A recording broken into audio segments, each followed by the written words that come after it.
तो हम एक लड़की को सोते हुए देखते हैं और हम देखते हैं कि सुबह हो गई है और फिर वो लड़की उठ जाती है। वो उठकर कुछ सोचती है, लेकिन फिर हम देखते हैं उसके बाद वो अपने स्कूल के लिए रेडी होने के लिए नहाने चली जाती है, जिसके बाद वो रेडी होकर अपने स्कूल के लिए जा रही होती है। लेकिन जब वो गेट पर अपना गेट खोलती है तभी उसे तुरंत कोई फ्लैशबैक दिखता है जिसमें काफी सारे लोग उसके सामने खड़े हुए होते हैं। वो काफी ज्यादा डर जाती है, लेकिन तभी बाहर से उसका ड्राइवर उसे आवाज देता है, जिसके बाद वो अपने ड्राइवर को देखकर नॉर्मल हो जाती है। और फिर हम देखते हैं वो जाकर कार में बैठ जाती है स्कूल जाने के लिए। उसके बाद वो कार वहां से निकल जाती है। उस लड़की का नाम अकाने निशिनो होता है। उसके बाद हम देखते हैं अकाने अपने स्कूल पहुंच जाती है और सभी लोग उससे काफी अच्छे से बिहेव कर रहे होते हैं। सभी उसे गुड मॉर्निंग बोल रहे होते हैं और वो भी सबसे काफी अच्छे से बिहेव कर रही होती है। वो काफी लोगों को गुड मॉर्निंग बोलती हुई जाती है, लेकिन तभी हम देखते हैं उसे एक लड़का दिखता है। वो लड़का हमारा मेन कैरेक्टर होने वाला है, जिसका नाम कागानो है। और हम देखते हैं कि वो लड़की बोलती है कि मुझे ये लड़का बिल्कुल भी पसंद नहीं है, लेकिन फिर भी वो उसके पास जाकर फेक स्माइल देती है उसे और उससे गुड मॉर्निंग बोलती है। तभी हम देखते हैं कागानो भी उसे गुड मॉर्निंग बोलता है और वो थोड़ी बहुत बातें उससे करता है, लेकिन वो अकाने का नाम गलत बोलता है। उसे अकाने का नाम पता नहीं होता। अकाने सोचती है कि ये मेरा नाम नहीं है, जिसके बाद हम देखते हैं वो बोलता है अच्छा ये नाम नहीं है, लेकिन मुझे तो सबके नाम याद हैं। फिर वो दोबारा से एक नाम बोलता है, लेकिन इस बार भी वो गलत नाम बोलता है, जिस पर अकाने बोलती है कोई बात नहीं, लेकिन मन मन में अकाने बहुत ज्यादा गुस्सा हो रही होती है। जिसके बाद हम देखते हैं कागानो वहां से जाने लग जाता है और वो सोच रही होती है कि इसे मेरा नाम भी नहीं पता, और सबसे बुरी बात तो ये है कि ये मेरी तरफ देखता भी नहीं। इसकी आंखों में कभी दिखता ही नहीं कि ये मेरी तरफ देख रहा है। ऐसा लगता है ये कहीं मुझसे दूर ही देख रहा है, और जब मैं इसे नोटिस करती हूँ तो मुझे बहुत ज्यादा गुस्सा आता है। उसके बाद हम देखते हैं अकाने क्लासरूम में होती है और उसके आसपास काफी फ्रेंड्स होते हैं उसके, और वो लोग आपस में बहुत सारी बातें कर रहे होते हैं। लेकिन हम देखते हैं कागानो इन चीजों में बिल्कुल भी इंटरेस्टेड नहीं होता। वो बाहर देख रहा होता है और कुछ और ही सोच रहा होता है। हम देखते हैं कागानो अपने हाथों में एक्सरसाइज कर रहा होता है और वो काफी ज्यादा डेडिकेटेड रहता है। उसके बाद लंच हो जाता है और तब हम देखते हैं अकाने वॉशरूम में जाती है और हम देखते हैं अकाने सोचती है जब मैं मिडिल स्कूल में थी मैंने अपना एक्टिंग कैरियर को स्टॉप कर दिया था एक स्कैंडल की वजह से, और हमें पता चलता है कि असल में वो उसी से डर रही थी और वो अपने उस बचपन के स्कैंडल की वजह से वो आज तक फेक स्माइल करती है और किसी को भी अपना अंदर का डर नहीं दिखने देती। फिर उसके बाद हम कागानो को देखते हैं, वो कुछ पढ़ रहा होता है। वो न्यूक्लियर एनर्जी के बारे में कुछ पढ़ रहा होता है और वो सोचता है और ज्यादा पावर चाहिए मुझे। उसके बाद हम देखते हैं वो सब स्टूडेंट क्लास में होते हैं और शाम हो जाती है और उनकी टीचर किसी फेस्टिवल के बारे में बोल रही होती है। तभी अकाने बोलती है मैं उसे मैनेज कर लूंगी, लेकिन सब लोग बोलते हैं तुम तो बिजी हो ना। उसके बाद अकाने थोड़े एम्ब्रेस हो जाती है। उसके बाद हमें पता चलता है टीचर वो काम कागानो को दे देती है और कागानो भी रेडी हो जाता है। फिर हम देखते हैं स्कूल की छुट्टी हो जाती है, सब लोग जाने लग जाते हैं, लेकिन अकाने क्लास में होती है। वो सोचती है सब लोग मुझे पसंद करते हैं और मैं सब लोगों को अपने आप को ऐसे दिखाती हूँ जैसे मैं भी सबको पसंद करती हूँ। यही लाइफ है जो मैं आज तक जीती हूँ। लेकिन उसके बाद वो खिड़की के बाहर देखने लग जाती है और हम देखते हैं कागानो एक पियानो बजा रहा होता है और उसका साउंड काफी ज्यादा अच्छा होता है। वो बहुत ही ज्यादा डेडिकेशन से पियानो बजा रहा होता है। ऐसा लगता है जैसे वो पूरी तरह से डूब चुका है पियानो के अंदर ही, और उसका म्यूजिक काफी अच्छा होता है, लेकिन किसी को भी उसके म्यूजिक के बारे में पता नहीं होता। और हम देखते हैं सभी लोग अपने घर पर जाने लग जाते हैं। रात हो जाती है और सभी लाइट्स भी ऑफ हो जाती हैं और अकाने भी फ्री हो जाती है। वो टीचर का कुछ काम कर रही होती है। उसके बाद वो अपने ड्राइवर को फोन लगाती है, लेकिन हम देखते हैं उसका ड्राइवर मुसीबत में होता है। किसी ने उसे पकड़ रखा होता है और उसे पीटने लग जाता है, जिसकी वजह से अकाने का ड्राइवर उसका फोन नहीं उठा पाता। अकाने काफी ज्यादा अपसेट हो जाती है। वो सोचती है पता नहीं ये फोन क्यों नहीं उठा रहा है, और हम देखते हैं उसके बाद अकाने वहां से खुद ही जाने लग जाती है, लेकिन कागानो उसे छत पे से देख रहा होता है जाते हुए। फिर हम देखते हैं अकाने अपने घर पर जा रही होती है चलकर, और वो सोचती है कितने साल बाद मैं घर पर चलकर जा रही हूँ।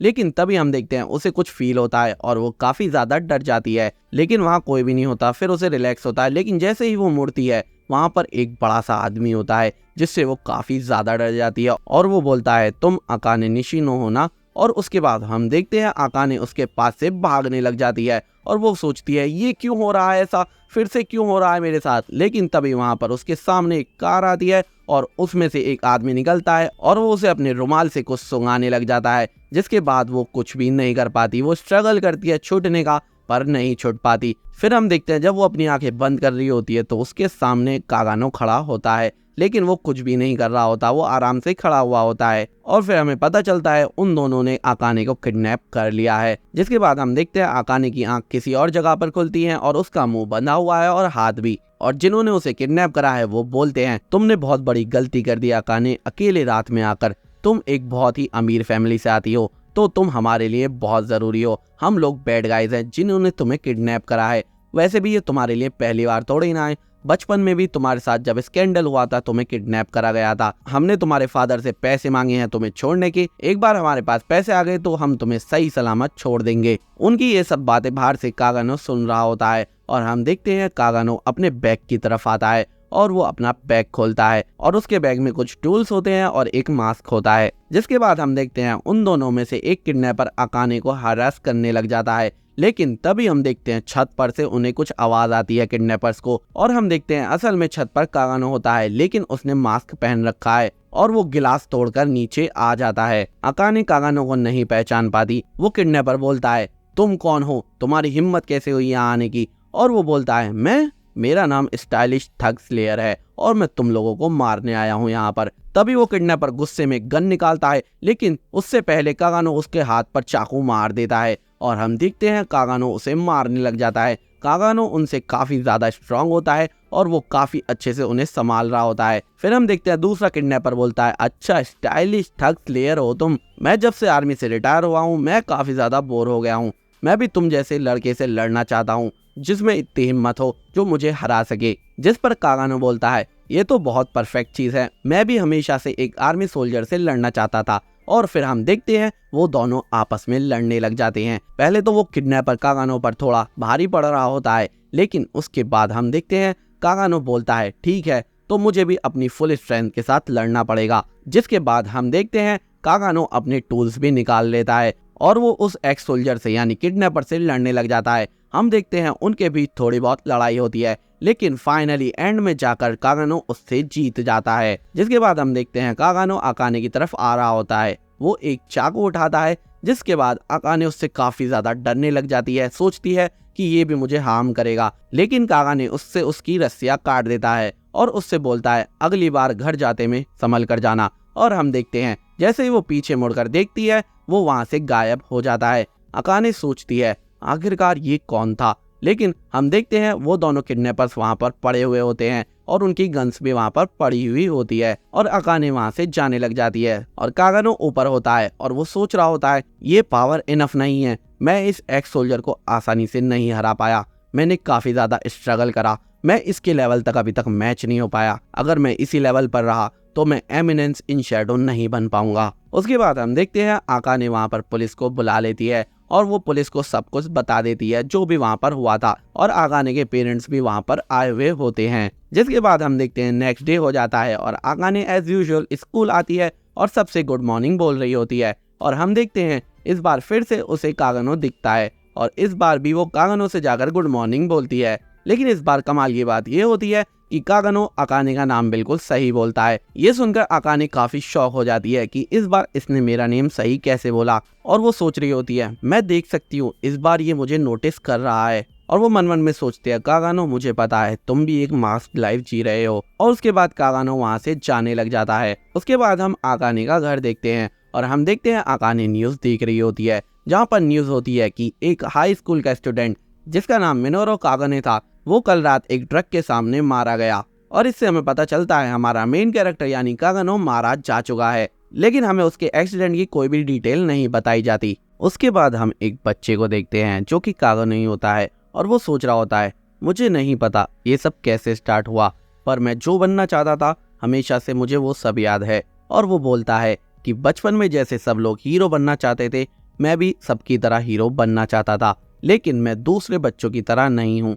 मैंने धीरे धीरे बड़े होकर अपनी एस्पिरेशन को नहीं छोड़ा, मेरी मोटिवेशन कोई टेम्परेरी नहीं थी, मैंने हमेशा से खुद को एज अ हीरो सोचा है और उसके लिए मैंने काफ़ी कुछ भी करा। मैंने स्ट्रॉन्ग बनने के लिए हर एक चीज़ करी जो मैं कर सकता था, लेकिन मैं सबके सामने एक मीडियोकर नॉर्मल पर्सन लगना चाहता था, इसलिए सब लोग मुझे उस तरह से नहीं देखते थे जो मैं असल में था। मैंने एक फेक लाइफ चुनी जिसमें कि मैं लोगों को सिर्फ एक नॉर्मल पर्सन दिखूं, लेकिन असल में मैंने पर्दे के पीछे बहुत ज्यादा मेहनत करी है। मैंने अपने गोल को हासिल करने के लिए वो सब कुछ करा जो मैं करना चाहता था। पर मुझे पता है एक ना एक दिन ऐसा जरूर आएगा जब मुझे पता चल जाएगा कि मेरी जितनी भी मेहनत थी वो सब वेस्ट थी। इस दुनिया में दुनिया भर के मार्शल आर्टिस्ट है और मैं सब चीजें याद कर सकता हूँ। मैं हर तरह का मार्शल आर्ट सीख सकता हूँ, पर उस मार्शल आर्ट से मैं सिर्फ कुछ लोगों को ही मार सकता हूँ।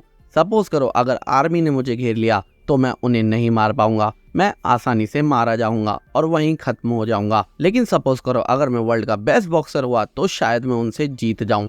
लेकिन उसके बाद क्या? अगर किसी न्यूक्लियर बॉम्ब ने मेरे ऊपर हमला कर दिया तो क्या? मैं कितना भी चाहे ट्रेन हो जाऊं, कितना भी मैं ताकतवर हो जाऊं, पर उससे मैं नहीं बच पाऊंगा, मैं उससे इवापोरेट हो जाऊंगा। एज अ ह्यूमन मैं इस बारे में कुछ भी नहीं कर सकता, मुझे अपनी लिमिट्स को कैसे भी तोड़ना पड़ेगा। और उसके बाद हम कागनो को एक अलग ही रूप में देखते हैं और वो काफी ज्यादा कॉन्फिडेंट लग रहा होता है और वो बोलता है नो कॉम्प्रोमाइज इज अलाउड। और हम देखते हैं वो किसी सिटी की एक बिल्डिंग पर खड़ा हुआ होता है और उसने काफी अलग ड्रेस पहन रखी होती है और हम देखते हैं उसके पीछे बहुत सारी लड़कियां खड़ी हुई होती हैं और उन सभी ने भी कुछ अलग तरह की ड्रेस पहन रखी होती है और वो लोग कुछ डिस्कस कर रहे होते हैं और ऐसा लगता है कि कागनो उनका मास्टर होता है। वो सब कागनो को वर्शिप करती हैं, यानी कि वो कागनो की हर एक बात सुनेंगी। फिर हम देखते हैं कागनो सोचता है ये बहुत अच्छा है, मुझे नहीं पता ये कैसे हुआ, पर मुझे वो पावर मिल गई जो मैं हमेशा से चाहता था। और वो बोलता है मुझे और ज्यादा पावर चाहिए। और हम देखते हैं उसके हाथ में किसी तरह का मैजिक बनता है और वो बोलता है मुझे फाइनली मैजिक पावर मिल गई है और इसकी वजह से मैं कुछ भी कर सकता हूँ, मैं सब कुछ कर सकता हूँ जो मैं पहले नहीं कर सकता था। और हम देखते हैं वो वहां से कूद जाता है और उसके पीछे वो लड़कियां भी कूद जाती हैं और कागनो बोलता है अब मैं वो सब कुछ अचीव कर सकूंगा जो मैं सोच सकता हूँ। और हम देखते हैं कागनो सोचता है लास्ट समर मैं हाई स्कूल में था, लेकिन मैं एक ट्रक के आगे आकर मारा गया, लेकिन जब मेरी आंखें खुली तो मैं किसी और दुनिया में ही था और मैं एक बच्चा था। और हम देखते हैं कागनो अपने पेरेंट्स की गोद में होता है। उसके पेरेंट्स सोच रहे होते हैं ये रो क्यों नहीं रहा है, ये कुछ अजीब सा है। कागनो सोच रहा होता है ये क्या हो रहा है, ये लोग मुझे ऐसे क्यों देख रहे हैं। और हम देखते हैं वो नोटिस करता है मैं रो नहीं रहा हूँ और वो फिर रोने लग जाता है। तभी हम देखते हैं वहां पर उसकी बड़ी बहन आ जाती है और उसकी बड़ी बहन काफी ज्यादा खुश होती है उसे देखकर। और हम देखते हैं कागनो सोच रहा होता है ये सब क्या हो रहा है, लेकिन वो बोलता है यहाँ सबसे ज्यादा इम्पोर्टेंट ये है कि मैं यहाँ पर मैजिक सेंस कर पा रहा हूँ। मैं अपनी पुरानी लाइफ में मैजिक यूज नहीं कर पाता क्योंकि मुझे जो करना था उसके लिए मुझे मैजिक चाहिए था, लेकिन यहाँ इस दुनिया में मैजिक है और मैं इससे कुछ भी कर सकता हूँ। उसके बाद हम देखते हैं काफी ज्यादा टाइम बीत गया होता है और वो ट्रेनिंग कर रहा होता है और वो बताता है मैं एक काफी हाई स्टैंडर्ड फैमिली में बॉर्न हुआ हूँ जो कि काफी ज्यादा अच्छे हैं मैजिक में और अपनी फिजिकल एबिलिटीज में। और हम देखते हैं वो अपनी बड़ी बहन के साथ ट्रेनिंग कर रहा होता है। हम देखते हैं उसकी बहन उससे ज्यादा पावरफुल होती है और उनकी फैमिली की अगली वारिस वही होती है। और हमें इस दुनिया में कागनो का नाम पता चलता है और इस दुनिया में इसका नाम सिड कागनो होता है। और आगे से मैं हमारे इस मेन कैरेक्टर को सिड ही कहकर बुलाऊंगा। सिड सोच रहा होता है कि उसकी बहन काफी ज्यादा टैलेंटेड है। सिड सोचता है मैंने जैसा सोचा था मैं परफेक्टली वैसा ही ग्रो करा हूँ, मैं एक बैकग्राउंड कैरेक्टर हूँ, उससे ज्यादा कुछ नहीं। लेकिन असली बात ये नहीं होती। हम देखते हैं सिड काफी ज्यादा पावरफुल होता है पर वो किसी को भी नहीं दिखाता। और हम देखते हैं वो कुछ गुंडों से लड़ रहा होता है,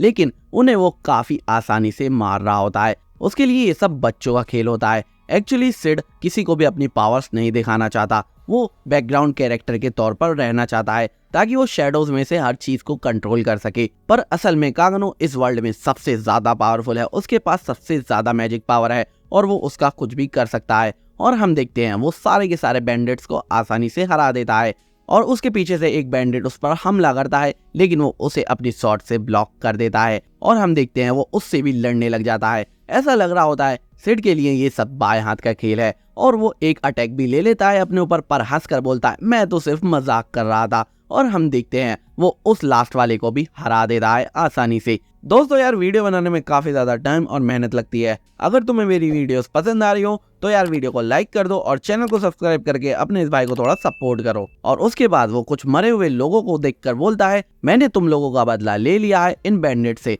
और फिर हम देखते हैं सिड उनके पैसों को देखता है और बोलता है मैं तुम्हारे इन गिफ्ट्स का अच्छे से ख्याल रखूंगा। लेकिन तभी हम देखते हैं उसे पीछे से कुछ आवाज आती है और वो पीछे देखकर सोचता है आखिरकार ये क्या है, क्या ये एक स्लेव है। और हम देखते हैं वो पर्दा हटाता है और उसके पीछे काफी बेकार सा दिखने वाला मॉन्स्टर सा होता है। वो बोलता है तुम कॉर्प्स तो लग नहीं रहे हो, इसका मतलब तुम पॉसेस्ड हो। लेकिन तभी एक वेवलेंथ दिखती है उसे और वो सोचता है ये वेवलेंथ तो मैंने देखी है और ये एक मैजिक ओवरलोड की वेवलेंथ है। तभी वो हंसता है और वो उसके आगे हाथ बढ़ाकर उसको आजाद कर देता है और सोचता है मैं इसका यूज कर सकता हूँ। और हम देखते हैं वो उस मॉन्स्टर को लाकर अपने एक हाइड आउट में रख देता है और वो उस पर 1 महीने तक काफी सारे एक्सपेरिमेंट्स करता है। लेकिन हम देखते हैं 1 महीने बाद वो उसका सारा मैजिक एब्जॉर्व कर लेता है और वो मॉन्स्टर एक ब्यूटीफुल सी लड़की बन जाती है, जिसे देखकर सिड काफी ज्यादा शॉक हो जाता है। वो सोचता है क्या ऐसा भी हो सकता है, ओवरलोड के बाद कोई नॉर्मल हो भी सकता है।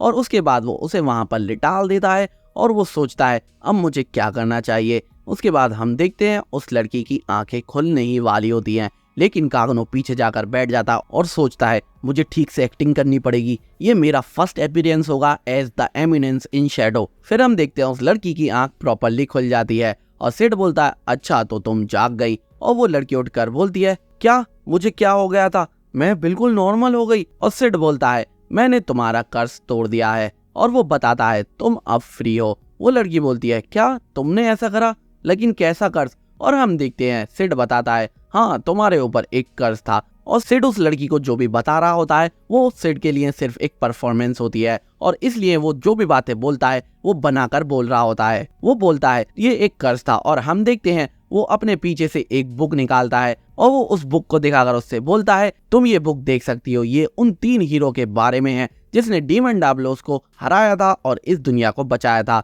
और ये स्टोरी एकदम ट्रू है और मुझे लगता है डीमन ने मरने से पहले सभी हीरोज को कर्ज दे दिया था जिसकी वजह से तुम इस तरह की बन गई, लेकिन मैंने तुम्हारा कर्ज ब्रेक कर दिया है। और सिड बोलता है इस सब के पीछे कोई ना कोई मास्टरमाइंड जरूर है। और वो लड़की बोलती है मास्टरमाइंड आखिर कौन है। और वो इधर उधर देखता है, वो सोचता है अब मैं किसका नाम लूं। और सिड उस लड़की से बड़े कॉन्फिडेंस में बोलता है तुम उसका नाम सुनने के लिए अभी रेडी नहीं हो। पर वो बोलती है नहीं मुझे जानना है। और हम देखते हैं वो पहले थोड़ा सा सोचता है क्या बोलूं और तब वो पीछे एक नाम लिखा हुआ देखता है और वो नाम बोलता है द कल्ट ऑफ डायब्लोस। और वो बताता है ये कल्ट जो है ग्रेट डीमन को वापस से जिंदा करना चाहता है। जिसके बाद हम देखते हैं उस लड़की को काफी ज्यादा गुस्सा आ जाता है। सिड बोलता है मेरा मिशन है शैडोज में रहना और इन इविल्स को खत्म करना। और हम देखते हैं वो अपनी पावर दिखाता है उस लड़की को और वो अपने दूसरे फॉर्म में कन्वर्ट हो जाता है जिसमें वो काफी ज्यादा ओपी लग रहा होता है। और फिर सिड उस लड़की को अपने साथ ज्वाइन होने के लिए बोलता है, जिसके बाद हम देखते हैं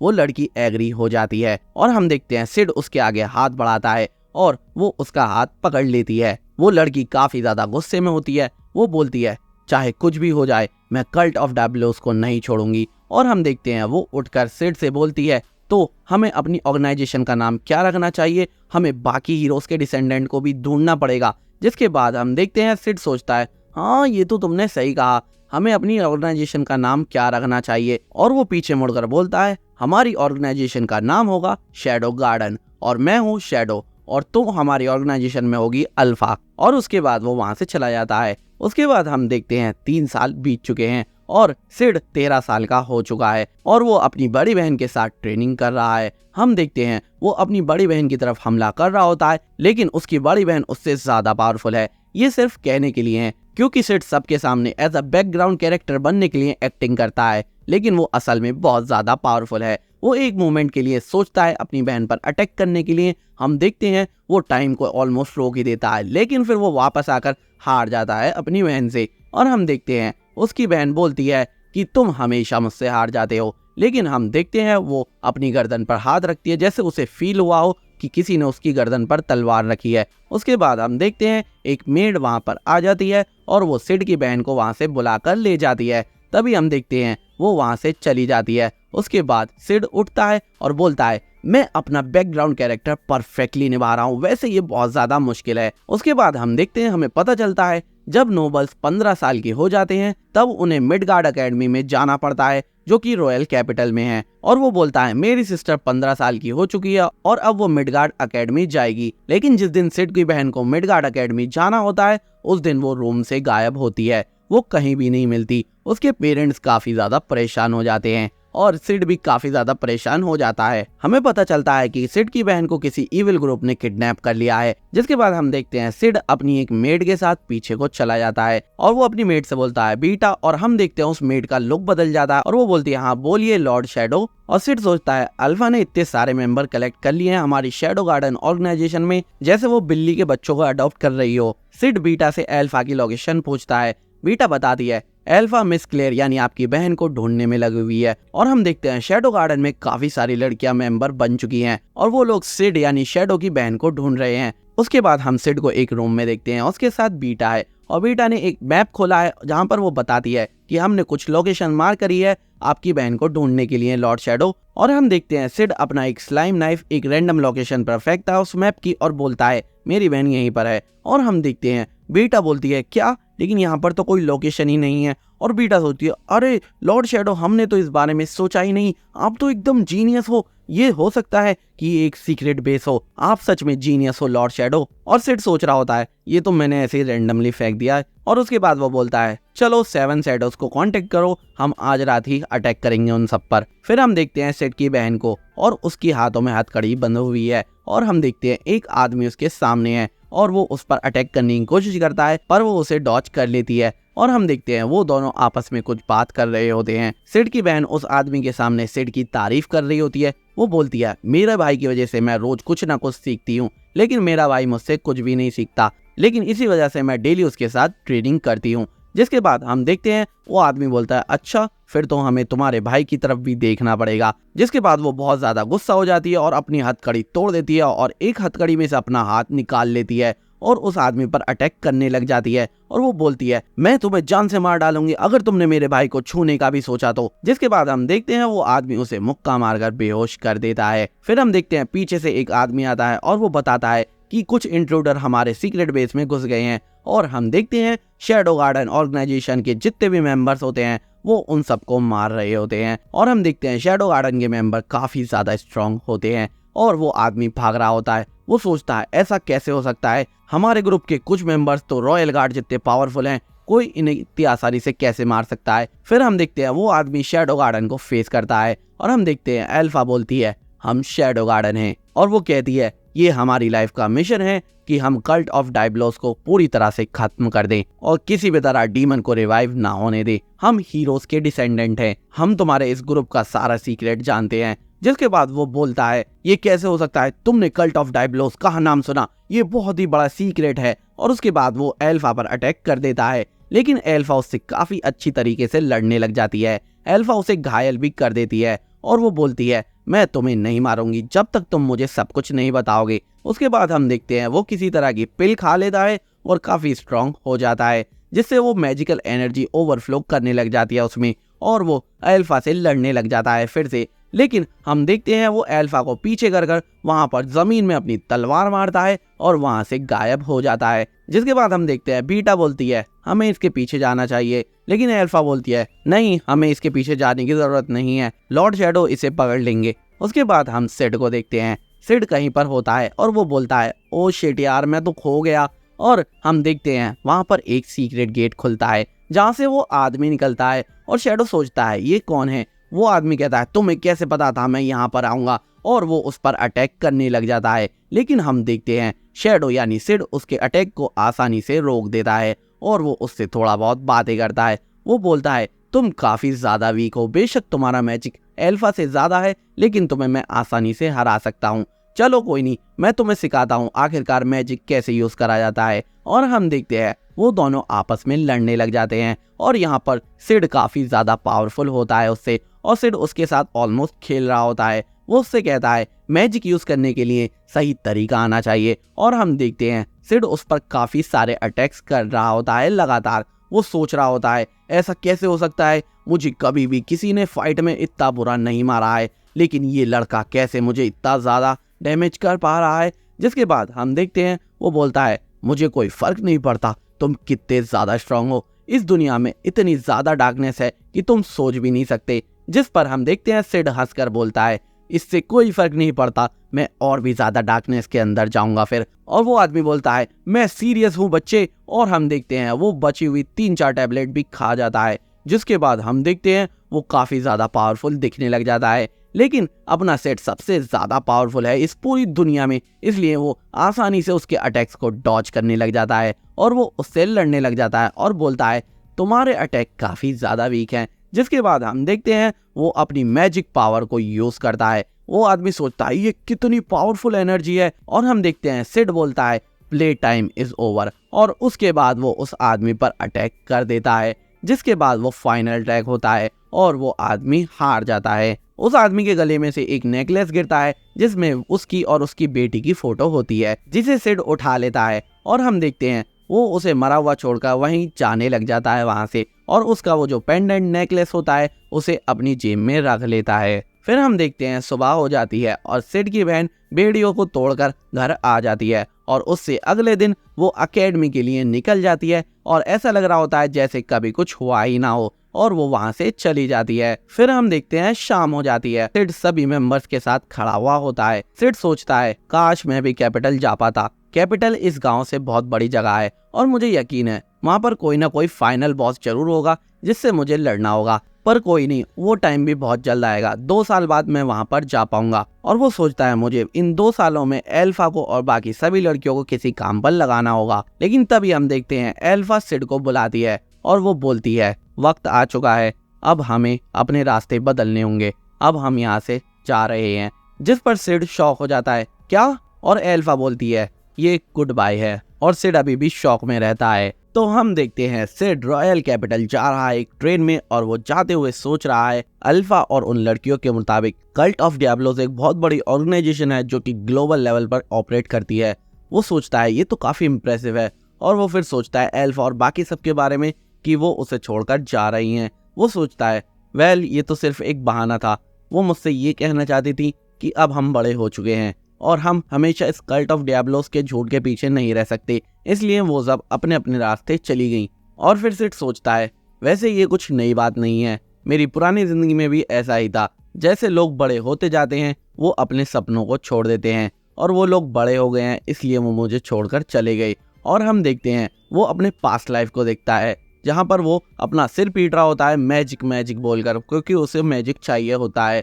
और हम देखते हैं वो मैजिक के चक्कर में भागता हुआ उस ट्रक के सामने आ जाता है और उसी की वजह से उसकी डेथ हो जाती है। वो सोचता है ये हमेशा से ऐसा ही है, जो लोग बड़े हो जाते हैं वो कभी भी अपने हीरोज को फॉलो नहीं करते। और हम देखते हैं वो रॉयल कैपिटल पहुंच जाता है। वो रॉयल कैपिटल आकर बोलता है ये एक जाइंट सिटी है जहां पर लगभग 1 मिलियन लोग रहते हैं, यानी कि ऑलमोस्ट 10 लाख लोग। और हम देखते हैं रॉयल कैपिटल काफी बड़ी होती है, और हमें पता चलता है कि वो अब 15 साल का हो चुका है सिड, और वो मिडगार्ड अकेडमी आया है जो कि काफी प्रेस्टीजियस अकेडमी है। और हम देखते हैं कुछ महीने बीत जाते हैं और सिड वहां पर एक सिटी के अपार्टमेंट में रह रहा है, एक बैकग्राउंड कैरेक्टर बनकर, एक बहुत ही नॉर्मल स्टूडेंट बनकर, और वो स्कूल के लिए रेडी हो रहा है। हम देखते हैं जब वो नीचे जाता है तो वहां पर उसके 2 दोस्त होते हैं, और वो बोलता है मैंने अपने लिए 2 परफेक्ट दोस्त चुने हैं जो कि अपने आप को बैकग्राउंड कैरेक्टर बनने पर प्राउड फील करते हैं। और हम देखते हैं उन दोनों का नाम स्केल और पो होता है, और वो लोग जा रहे होते हैं ट्रेन को पकड़ने।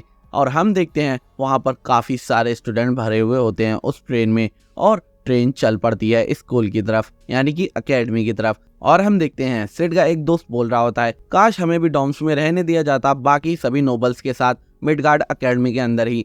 तभी हम देखते हैं हमें पता चलता है कि यहाँ पर एक हायरार्किकल सिस्टम होता है, और जहाँ पर लोग क्लास वाइज डिवाइडेड होते हैं। और सिड अपने फ्रेंड से बोल रहा है हम लोग ऑनर स्टूडेंट बनकर वहां पर रह सकते हैं। और उसका दोस्त बोलता है अच्छा इसके लिए तो हमें बूशिन फेस्टिवल में जीतना पड़ेगा। और फिर उसके बाद हम देखते हैं सिड सोचता है मुझे यहाँ पर ऐसे रहते रहते 7 महीने बीत चुके हैं और मैं अपना बैकग्राउंड कैरेक्टर का रोल बिल्कुल अच्छे से निभा रहा हूँ। और फिर उसके बाद उसका एक दोस्त बोलता है तुम्हें हमारी शर्त याद है ना, जो भी कल के एग्जाम में वर्स्ट परफॉर्म करा था उसके लिए एक शर्त थी। तभी हम देखते हैं उनकी शर्त ये होती है कि जिसके भी कम मार्क्स आएंगे एग्जाम में वो स्कूल की सबसे पॉपुलर गर्ल को प्रपोज करेगा। और हम देखते हैं इस बात पर सिड काफी ज्यादा प्राउड सा फील कर रहा होता है। वो बोलता है मुझे इस मोमेंट का ही तो इंतजार था, मैं स्कूल की मोस्ट पॉपुलर गर्ल को प्रपोज करूंगा और फिर वो मुझे रिजेक्ट कर देगी, इसी तरह का तो बैकग्राउंड कैरेक्टर मुझे बनना है। और फिर हम देखते हैं वो लोग स्कूल पहुंच जाते हैं और हम वहां पर देखते हैं स्कूल की मोस्ट पॉपुलर लड़की होती है एलेक्सिया, जो कि एक प्रिंसेस भी है। और प्रिंसेस एलेक्सिया को एक लड़का प्रपोज कर रहा होता है,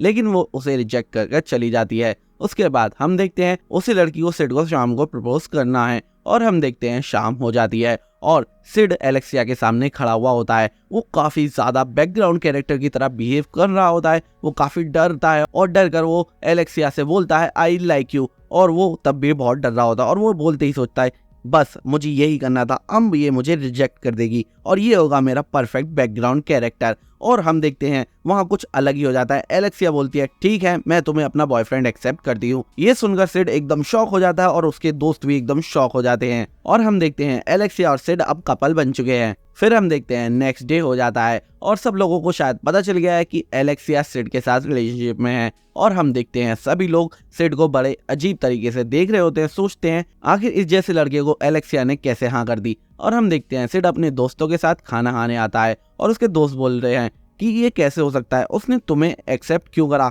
तुम तो उसके लेवल पर कहीं भी नहीं हो। और उसे एक दूसरा दोस्त बोलता है अगर तुम्हें वो हाँ बोल सकती है फिर तो मेरा भी चांस था। तभी सिड बोलता है ये सब इतना आसान नहीं है, जरूर इसके पीछे कोई ना कोई वजह जरूर होगी। और तभी हम देखते हैं वहां पर एलेक्सिया आ जाती है और एलेक्सिया बोलती है क्या मैं तुम लोगों के साथ बैठ सकती हूँ, और उसके दोस्त बोलते हैं हाँ बिल्कुल बैठ सकती हो। और हम देखते हैं एलेक्सिया सिड को साइड कर बैठ जाती है और उसके सामने बहुत सारा खाना आ जाता है। उसका खाना देखकर सिड बोलता है ये तो काफी अच्छा खाना है, और वो बोलती है हाँ ये काफी सारा खाना है, मैं अकेले खत्म भी नहीं कर पाती। और हम देखते हैं सिड तुरंत उसके खाने में से खाना खाने लग जाता है और ये देखकर उसके दोस्त काफी शॉक हो जाते हैं, लेकिन वो खाना खाता ही रहता है। और हम देखते हैं सिड सोचता है कि इसकी वजह से ये मेरे को डंप कर देगी, लेकिन ऐसा कुछ भी नहीं होता। हम देखते हैं एलेक्सिया उससे पूछती है तुम्हारी रॉयल बुशिंग फेंसिंग की क्लास है ना पीई क्लास के बाद, और वो बोलता है हाँ बिल्कुल है। और हम देखते हैं वो बोलती है तो मेरे साथ तुम उस क्लास को अटेंड करना। वो बोलता है नहीं ऐसा नहीं हो सकता, मेरा लेवल बहुत नीचे है। जिस पर एलेक्सिया बोलती है कोई बात नहीं, मैं कोई ना कोई इंतजाम कर दूंगी जिससे तुम मेरे साथ फेंसिंग सीख पाओगे। और हम देखते हैं उनकी ये बात सुनकर सिड के दोस्त काफी ज्यादा शॉक हो जाते हैं। उसके बाद हम देखते हैं अब रॉयल फेंसिंग की क्लास होती है और वहाँ का जो इंस्ट्रक्टर होता है वो सिड को सबसे इंट्रोड्यूस कराता है और सिड बोलता है मेरा नाम सिड काग्नो है। और हम देखते हैं उसके इंस्ट्रक्टर का नाम ज़ेनोन होता है जो कि काफी अच्छा होता है फेंसिंग में। और हम देखते हैं वहाँ पर काफी सारे स्टूडेंट होते हैं और ज़ेनोन बोल रहा होता है हम यहाँ पर रॉयल बोशिन ट्रेडिशनल वे में सीखते हैं और ये फेंसिंग काफी ज्यादा अच्छी है और यहाँ पर तुम नए नए दोस्त भी बना सकते हो, तो एक दूसरे को जितना हो सके उतना हेल्प करना और इस ट्रेडिशन को कंटिन्यू रखना। उसके बाद हम देखते हैं कि सभी लोग आपस में ट्रेनिंग कर रहे हैं और हम ये भी देखते हैं कि सिड और एलेक्सिया आपस में ट्रेनिंग कर रहे हैं। वो दोनों थोड़े बहुत अटैक करते हैं एक दूसरे पर, लेकिन वो फिर बाद में रुक जाते हैं। हम देखते हैं एलेक्सिया बोलती है तुम्हारा स्टाइल काफी बेसिक है, लेकिन मुझे इससे नफरत है, मुझे ऐसा लगता है जैसे मैं खुद से ही लड़ रही हूँ, क्योंकि एलेक्सिया का स्टाइल भी काफी ज्यादा बेसिक होता है।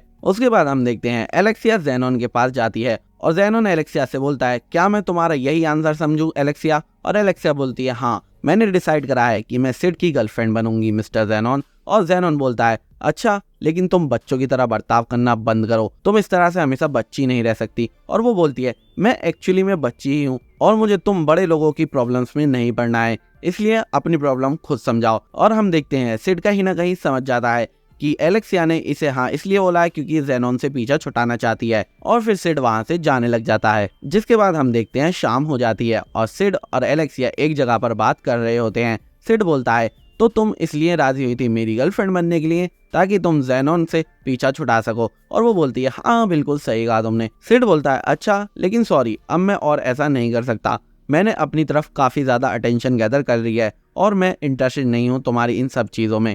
तभी हम देखते हैं एलेक्सिया बोलती है क्या सच में तुम ऐसा सोच रहे हो, ऐसी बात मेरा बॉयफ्रेंड कर रहा है, ये कुछ अच्छी बात नहीं है। और फिर हम देखते हैं एलेक्सिया उसे बताती है कि तुम्हारे दोस्तों ने मुझे सब कुछ बता दिया है, तुम बैठ हार गए थे इसलिए तुमने मुझे प्रपोज करा था। अब सोचो अगर मैं ये बात स्कूल के हेड को जाकर बोल दूं कि तुम एक मासूम सी लड़की का दिल तोड़ना चाहते थे अपने इस फेक कन्फेशन की वजह से, तो तुम्हारा क्या हाल होगा। और हम देखते हैं ये बात सुनकर सिड काफी ज्यादा टेंशन में हो जाता है, वो बोलता है उन दोनों का मुंह बंद नहीं रह सकता। फिर हम देखते हैं एलेक्सिया से बोलती है कोई दिक्कत वाली बात नहीं है, तुम तब तक मेरे बॉयफ्रेंड बने रहोगे जब तक ज़ेनोन मुझ पर गिव अप नहीं कर जाता, उसके बाद तुम जैसे चाहो वैसे रह सकते हो। लेकिन हम देखते हैं सिड उसकी बात नहीं सुन रहा होता, लेकिन तभी एलेक्सिया अपनी जेब से एक गोल्ड कॉइन निकालती है और वो सिड की तरफ फेंकती है, और हम देखते हैं सिड उसे देखता ही रहता है कॉइन को, और फिर वो बोलता है क्या तुम्हें मैं इस टाइप का लगता हूँ जो पैसों में बिक जाएगा। जिस पर एलेक्सिया बोलती है हाँ तुम मुझे उसी टाइप के लगते हो, और अगले ही सेकंड हम देखते हैं सिड उस कॉइन के पास होता है और बोलता है हाँ तुमने बिल्कुल सही सोचा। और फिर हम देखते हैं एलेक्सिया एक और कॉइन उछालती है और सिड उसे अपने मुंह से पकड़ लेता है। एक्चुअली सिड एक बैकग्राउंड कैरेक्टर का रोल सही से निभा रहा होता है। और फिर उसके बाद हम देखते हैं सिड एलेक्सिया के साथ अपनी रोमांटिक रिलेशनशिप चालू रखता है, जो कि फेक होती है ऑब्वियसली पब्लिक को दिखाने के लिए। और हम देखते हैं वो दोनों काफी अच्छे कपल लग रहे होते हैं, लेकिन सब लोग सोच रहे होते हैं एलेक्सिया ने इस लड़के में क्या देख लिया, एलेक्सिया का बॉयफ्रेंड कैसे है। और उन लोगों को बॉयफ्रेंड गर्लफ्रेंड की एक्टिंग करते हुए 2 हफ्ते बीत गए होते हैं। उसके बाद हम देखते हैं वो लोग ट्रेन में कहीं जा रहे होते हैं। एलेक्सिया सिड से कुछ बातें कर रही होती है और वो कुछ बुराई कर रही होती है ज़ेनॉन की, जिस पर सिड ओके ओके बोलता रहता है। और वो बोलती है ओके तुम्हें सिर्फ एक बार ही बोलना है। यानी कि एक तरह से सिड सोचता है कि मुझे सिर्फ एक रोबोट की तरह एक्ट करना है और एलेक्सिया जो भी बोले उस पर मुझे हाँ बोलना है। और हम देखते हैं वो लोग सिटी में आ जाते हैं और एलेक्सिया आइसक्रीम ले रही होती है। सिड बोलता है ये तो तुम अपनी प्रिंसेस के फेस दिखाकर भी आसानी से बिना लाइन में लगे इसे ले सकती थी। लेकिन एलेक्सिया बोलती है हाँ तुम सही कह रहे हो, लेकिन मुझे लोगों को दिखाना था हमारा रिलेशनशिप। और फिर हम देखते हैं उसके बाद वो दोनों सीढ़ियों पर बैठकर आपस में थोड़ी बातें करने लग जाते हैं। और सिड एलेक्सिया से पूछता है आखिरकार ज़ेनॉन में प्रॉब्लम क्या है। और वो बताती है ज़ेनॉन में प्रॉब्लम ये है कि उसमें कोई भी प्रॉब्लम नहीं है। और वो बोलता है अच्छा लेकिन ऐसी बात क्या है। तभी हम देखते हैं सिड बोलता है मुझे तो ऐसा कुछ नहीं लगता, मुझे तो लगता है उसके पास वो सब कुछ है जो होना चाहिए। तभी एलेक्सिया बोलती है यही प्रॉब्लम है कि वो बहुत ही ज्यादा परफेक्ट है। फॉर एग्जाम्पल मैं बताती हूँ, तुम्हारे अंदर इतने ज्यादा फ्लॉज हैं कि कोई भी तुम्हें पसंद ना करेगा, लेकिन तुम्हें पता है उसके अंदर कोई भी फ्लॉ नहीं। और यही तो दिक्कत है, मैं लोगों को फ्लॉज के ऊपर जज करती हूँ, ना कि उनकी अच्छाइयों के ऊपर। तभी सिड बोलता है अच्छा ये तो बड़ा अजीब सा तरीका है लोगों को जज करने का। और फिर हम देखते हैं कुछ दिन और बीत जाते हैं और वो लोग वापस से ट्रेन से कहीं जा रहे होते हैं, जहाँ पर हम देखते हैं एलेक्सिया काफी अपसेट होती है और वो सिड से पूछ रही होती है तुम्हारी फेंसिंग स्टाइल एक मिस्ट्री है मेरे लिए, तुम्हारा स्टाइल बहुत बेसिक है लेकिन पता नहीं क्यों मुझे तब भी वो काफी ज्यादा अच्छा लगता है। और तभी हम देखते हैं सिड बोलता है तुम्हारा भी काफी बेसिक स्टाइल है लेकिन मुझे तुम्हारा स्टाइल काफी ज्यादा पसंद है। जिस पर एलेक्सिया बोलती है तुम्हें पता है ये बात सेम मुझसे किसी और ने भी बोली थी। और वो बोलती है मेरी बड़ी बहन ने ये बात मुझसे बोली थी जब मैं लास्ट टाइम बुशीन फेस्टिवल हार गई थी। उसे पता भी नहीं है कि मैं उस वक्त क्या फील कर रही थी और वो कभी समझ भी नहीं सकती। और वो सिड से बोलती है क्या तुम्हें पता है लोग मुझे किस नाम से जानते हैं। और हम देखते हैं सिड बोलता है हाँ फेंसर ऑर्डिनेर तुम्हारा बेसिक स्टाइल है इसलिए। जिस पर वो बोलती हैं एग्जैक्टली तुमने सही कहा, लेकिन तुम्हारा भी सेम स्टाइल है लेकिन लोग सिर्फ मुझ पर फोकस करते हैं। उसके बाद हम देखते हैं सिड उससे बोलता है तुम्हें पता है मैं कोई अच्छा पर्सन नहीं हूँ। फॉर एग्जाम्पल मानो अगर दुनिया के दूसरे कोने में 1 करोड़ लोग भी किसी वजह से मारे जाते हैं तो मुझे इस बात से कोई फर्क नहीं पड़ेगा, लेकिन अगर कोई चीज़ मेरे लिए ज़रूरी है और जो प्रीशियस है अगर उसको कुछ भी होता है तो उससे मुझे काफ़ी ज़्यादा फर्क पड़ेगा। और इसी वजह से मैं तुम्हारा फेंसिंग स्टाइल काफ़ी ज़्यादा पसंद करता हूँ क्योंकि ये मेरे ही फेंसिंग स्टाइल की तरह है। तभी हम देखते हैं एलेक्सिया ये बात सुनकर उसकी तरफ तलवार पॉइंट कर लेती है और वो उससे बोलती है तुम्हारा इस सब से क्या मतलब है, तुम मुझे ये सब क्यों बता रहे हो। जिस पर सिड बोलता है मैं ये सब तुम्हें ऐसे ही बता रहा हूँ। जिसके बाद हम देखते हैं ट्रेन रुक जाती है और वहाँ पर स्टेशन मास्टर आ जाता है और एलेक्सिया अपनी तलवार नीचे कर अपनी तलवार रखकर वहां से जाने लग जाती है और वो जाते जाते सिड को गुड बाय बोल देती है। जिसके बाद हम देखते हैं नेक्स्ट डे हो जाता है और हम देखते हैं सिड अपने दोस्तों के साथ स्कूल जा रहा है और सिड ने उन दोनों को अपने ब्रेकअप के बारे में बता दिया है क्योंकि एलेक्सिया कल उसे छोड़कर ऐसे ही चली गई थी। और हम देखते हैं उसके दोस्त पूछते हैं अच्छा तो ये बताओ तुम दोनों के बीच आखिर क्या हुआ, तुम लोगों ने एक दूसरे को इतने हफ्ते डेट करा। तभी सिड बोलता है अरे नथिंग, कुछ भी नहीं हुआ। जिसके बाद वो आगे चलने लग जाता है। वहां पर हम कुछ गार्ड्स को देखते हैं और उसमें ज़ेनॉन भी होता है और हम देखते हैं ज़ेनॉन आगे आता है और वो लोग उन्हें घेर लेते हैं। तभी हम देखते हैं ज़ेनॉन सिड से बोलता है मुझे तुमसे बात करनी है और वो बताता है कल रात प्रिंसेस एलेक्सिया अपने डॉर्म रूम में वापस नहीं आई हैं। जिसके बाद हम देखते हैं सिड थोड़ा शॉक हो जाता है और वो थोड़ा आसपास देखता है जहाँ पर बहुत सारे गार्ड्स उसके आसपास होते हैं और हम देखते हैं वो अपने हाथ अपने सर के पीछे रख लेता है और वो सोचता है मैं बहुत बड़ी प्रॉब्लम में हूँ। तो हम देखते हैं एलेक्सिया को और एलेक्सिया को किसी ने किडनैप करा हुआ है और उसके हाथ पैर बांध रखे हैं। एलेक्सिया अपने आसपास देखती है कि वो कहाँ पर है और वो सोचती है कहीं सिड ने तो मुझे किडनैप नहीं करा। लेकिन फिर वो अपने आसपास देखती है, वहां पर वो एक लड़की को देखती है जो कि बहुत ही ज्यादा अजीब दिख रही होती है, किसी एक्सपेरिमेंट का वो हिस्सा होती है। तभी हम देखते हैं वहां पर एक डॉक्टर आता है और वो बोलता है फाइनली मेरे पास रॉयल ब्लड है। वो बोलता है एलेक्सिया का रॉयल ब्लड लेने के लिए और हम देखते हैं वो एलेक्सिया के हाथ में से उसका ब्लड निकालने लग जाता है। वो बोलता है कि इस ब्लड की वजह से मैं अपनी रिसर्च पूरी कर सकता हूँ, क्योंकि रॉयल ब्लड में डीमन का ज्यादा कॉन्सेंट्रेट होता है और आज की दुनिया में मैं डीमन को जगा कर रहूंगा। जिस पर हम देखते हैं एलेक्सिया उससे बातें करती है और एलेक्सिया काफी नॉर्मल रिएक्शन देती है उसकी बातों पर। उसके बाद हम देखते हैं सिड को रॉयल नाइट्स ने पकड़ रखा है और उसे टॉर्चर कर रहे हैं। हम देखते हैं रॉयल नाइट्स के 2 सोल्जर सिड को काफी ज्यादा टॉर्चर कर रहे हैं। वो बोलते हैं जल्दी बताओ तुमने एलेक्सिया को कहाँ रखा है। सभी लोग सोच रहे होते हैं कि सिड ने एलेक्सिया को किडनैप करा है और हम देखते हैं सिड की काफी बुरी हालत हो रही होती है। सिड सोचता है ये परफेक्ट रोल है, मुझे यही तो चाहिए था, ये बिल्कुल एक बैकग्राउंड कैरेक्टर का रोल है। और हम देखते हैं सिड उस टॉर्चर को सहता रहता है और वो सोचता है कि यही रोल तो मुझे करना था, मैं सबसे बढ़िया बैकग्राउंड कैरेक्टर हूँ। और हम देखते हैं सिड काफी रोता भी है, लेकिन मन मन में वो सोच रहा है परफेक्ट, यही तो चाहिए था मुझे ऐसा ही बैकग्राउंड कैरेक्टर चाहिए था।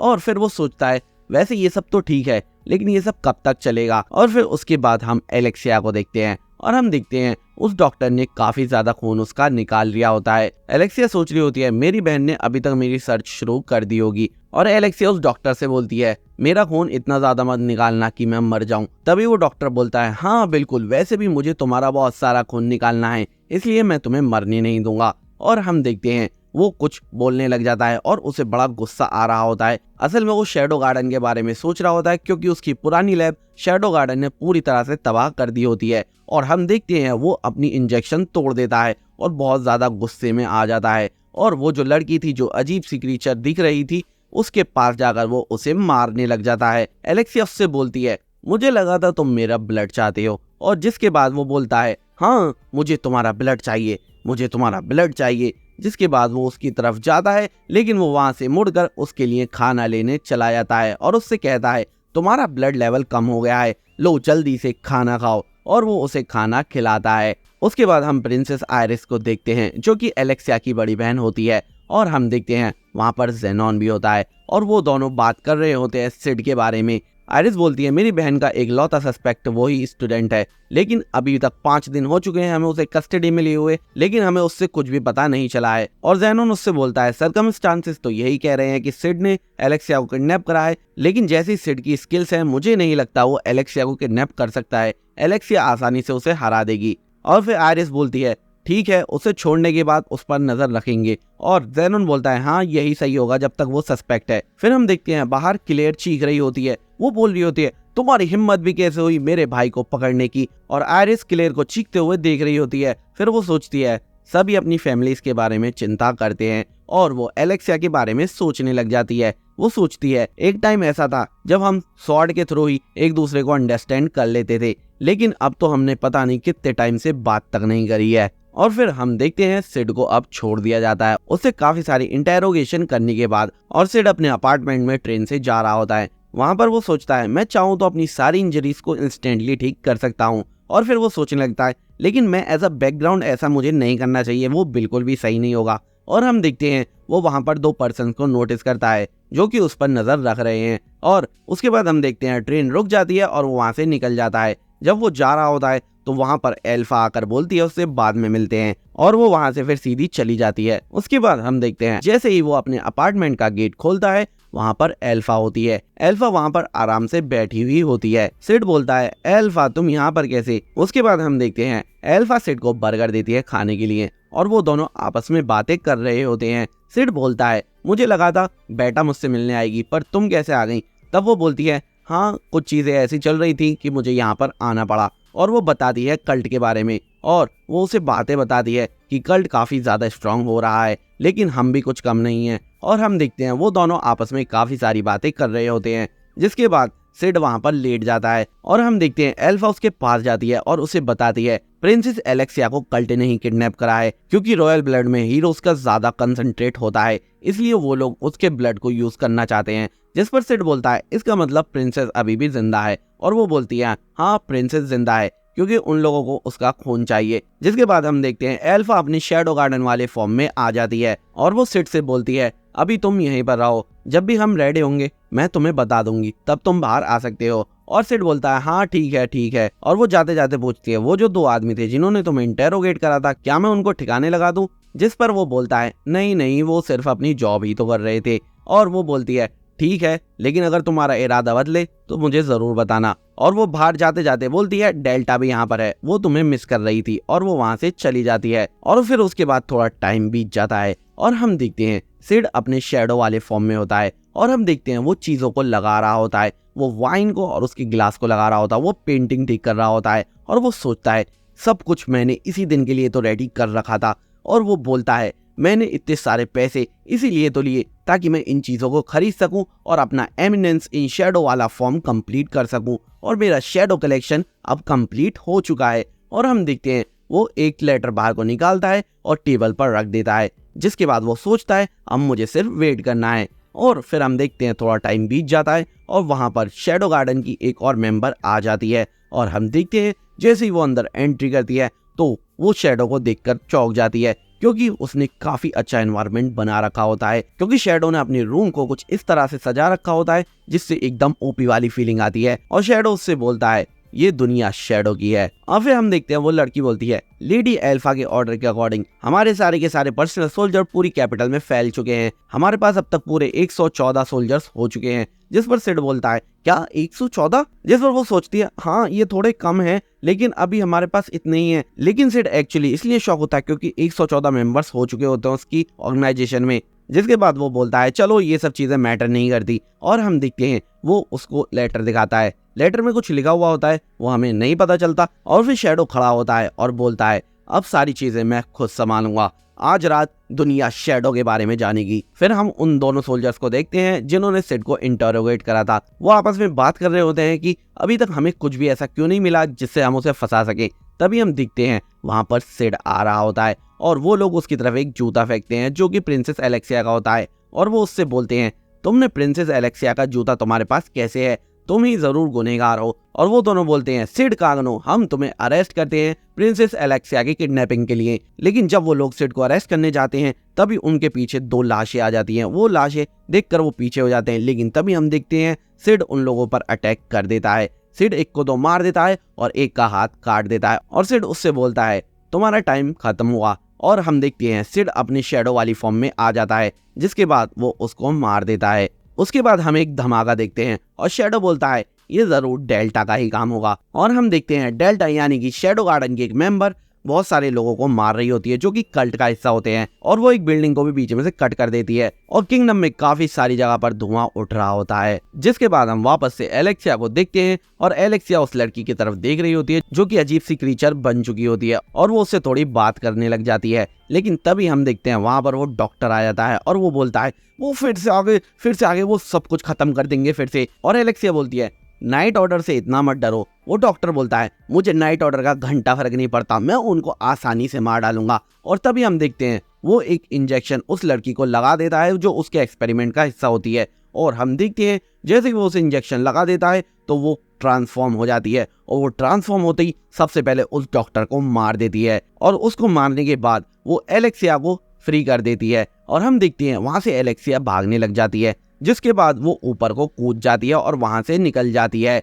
और फिर हम देखते हैं एलेक्सिया वहां से चाबियां उठाती है और अपने हाथ की हथकड़ियां खोल देती है और वहां से जाने लग जाती है। लेकिन जाते जाते रास्ते में उसे ज़ेनोन दिखता है। ज़ेनोन बोलता है तुम यहाँ से नहीं जा सकती। और फिर ज़ेनोन बोलता है एक्चुअली मैंने ही तुम्हें किडनैप करा था और वो आदमी मेरे ही पैसों से रिसर्च कर रहा था तुम पर, और मुझे तुम्हारा ब्लड चाहिए। जिस पर एलेक्सिया पूछती है आखिरकार तुम ऐसा क्यों कर रहे हो, मैं तुम्हारे बारे में बिल्कुल सही थी, तुम एक बहुत बड़े झूठे हो। और वो बोलता है इन सब चीजों से कोई फर्क नहीं पड़ता जब तक मुझे तुम्हारा खून मिल रहा है, तुम्हारी वजह से मुझे 12 सीट मिल जाएगी राउंड्स के अंदर। जिस पर एलेक्सिया बोलते हैं राउंड्स ये क्या चीज है। जिस पर ज़ेनोन बोलता है ये 12 हाईएस्ट रैंकिंग ऑर्डर्स हैं जिसे कि नाइट ऑफ राउंड्स भी बोला जाता है, और उस पोजीशन के साथ आता है मनी और फेम, और इसके लिए आयरिस ज्यादा सुटेबल रहती, पर अभी के लिए मैं तुमसे ही काम चलाऊंगा। जिसके बाद वो उस पर अटैक करने लग जाती है, लेकिन वो आसानी से उसके अटैक सारे ब्लॉक कर रहा होता है। लेकिन हम देखते हैं एलेक्सिया काफी कोशिश के बाद उसे थोड़ा बहुत घायल कर देती है, जिसके बाद वो सीरियस हो जाता है और वो बोलता है ठीक है मुझे दिखाना पड़ेगा तुम्हें आखिरकार मैं क्या कर सकता हूँ। जिसके बाद हम देखते हैं वो आसानी से एलेक्सिया की तलवार को उसके हाथों से दूर फेंक देता है और वो उसे घूसा मारकर उसे साइड में गिरा देता है। एलेक्सिया उसके सामने काफी ज्यादा वीक होती है, और उसके बाद हम देखते हैं वहां पर कोई आ रहा होता है और उसको वो दोनों देख लेते हैं। और फिर हम देखते हैं वो बोलता है मेरा नाम शेडो है, वो जो शेडोज में रहकर शेडोज को हंट करता है। उसके बाद हम देखते हैं ज़ेनोन बोलता है, तुम कुछ ज्यादा ही घमंड में आ गए हो हमारी छोटी मोटी फैसिलिटीज तबाह करके, पर तुम इस वक्त कल्ट के कोर मेंबर के सामने खड़े हो और मैं बाकी मेंबर्स की तरह कमजोर नहीं हूँ, मैं उनसे काफी ज्यादा पावरफुल हूँ। तभी हम देखते हैं शैडो बोलता है, इस बात से कोई फर्क नहीं पड़ता तुम कौन हो या क्या हो, सबका सेम रिजल्ट ही होता है। तभी ज़ेनोन बोलता है, एक कोर मेंबर की पावर तुम नहीं जानते, आज तुम मेरे हाथों से मरोगे और मैं तुम्हें अपनी पावर दिखाऊंगा। मैं ज़ेनोन ग्रेफरी तुम्हें बताता हूँ असली पावर क्या होती है, आज मैं तुम्हारी लाइफ ले लूंगा। और हम देखते हैं ज़ेनोन शैडो पर अटैक कर देता है, लेकिन हम देखते हैं शैडो उसके पीछे आता है और बोलता है, क्या हुआ, कल्ट के कोर मेंबर की पावर दिखाने वाले थे तुम तो मुझे। और फिर उसके बाद हम देखते हैं सिटी में वो लड़की जो कि एक्सपेरिमेंट का हिस्सा थी, जो कि ट्रांसफॉर्म हो चुकी थी, वो तबाही कर रही है और वहां पर कुछ सोल्जर्स उससे लड़ रहे हैं और हम देखते हैं वो उन सोल्जर्स को भी मारने की कोशिश कर रही होती है। डार्क नाइट्स यानी कि वो सोल्जर्स उससे काफी लड़ रहे होते हैं, लेकिन जितने भी वो अटैक करते हैं वो लड़की हील हो जाती है। वो लोग सोचते हैं ये अपने आप ही हील हो रही है, हम आखिरकार इससे कैसे लड़ें। लेकिन तभी हम देखते हैं वहां पर प्रिंसेस आयरिस आ गई होती है और प्रिंसेस आयरिस भी उस पर अटैक कर देती है। प्रिंसेस आयरिस उसे काफी ज्यादा घायल कर देती है, लेकिन तभी हम देखते हैं वो वापस से रीजनरेट हो जाती है, यानी कि बिल्कुल ठीक हो जाती है, जिसे देखकर आयरिस सोचती है आखिरकार ये क्या चल रहा है। और फिर वो अपने सोल्जर से बोलती है, डिस्ट्रिक्ट जल्दी खाली हो जाएगी, तब हम इसको मार सकते हैं। फिर हम देखते हैं आयरिस सोचते हैं कोई बात नहीं, अगर तुम हील हो सकती हो। और हम देखते हैं आयरिस कंटिन्यूअसली उस पर अटैक करने लग जाती है और उसके कंटिन्यूअस अटैक्स के बाद भी वो मरती नहीं है। और जब वो कंटिन्यूअस अटैक्स कर रुक गई होती है, तभी हम वहां पर एल्फा को देखते हैं। एल्फा बोलती है, क्या तुम्हें दिख नहीं रहा, तुम इसे और भी ज्यादा परेशान कर रही हो, ये बहुत ही ज्यादा सफर कर रही है। और हम देखते हैं वो लड़की जो ट्रांसफॉर्म हो चुकी थी वो एल्फा पर अटैक कर देती है, लेकिन फिर हम देखते हैं एल्फा उसका अटैक ब्लॉक कर देती है और वो आसमान से नीचे आ रही होती है। और हम देखते हैं एल्फा अपना वेपन निकालती है और वो बोलती है, ये बेचारी काफी ज्यादा सफर कर रही है, अब मैं इसको इसकी सफरिंग से रिलीज कर दूंगी। और हम देखते हैं वो उस लड़की पर अटैक कर देती है, जिसके बाद हम देखते हैं एल्फा के अटैक से वो लड़की अपने नॉर्मल ह्यूमन वाले रूप में आ जाती है और यहीं पर मारी जाती है। और फिर एल्फा वहां से जा रही होती है, लेकिन आयरिस उसे रोक लेती है। एल्फा उससे बोलती है, तुम एक गुड ऑडियंस की तरह पीछे से ये सब देखो, हम शैडो गार्डन हैं और हम इस कल्ट को मारकर ही रहेंगे। और उसके बाद एल्फा वहां से गायब हो जाती है। आयरिस सोचती है,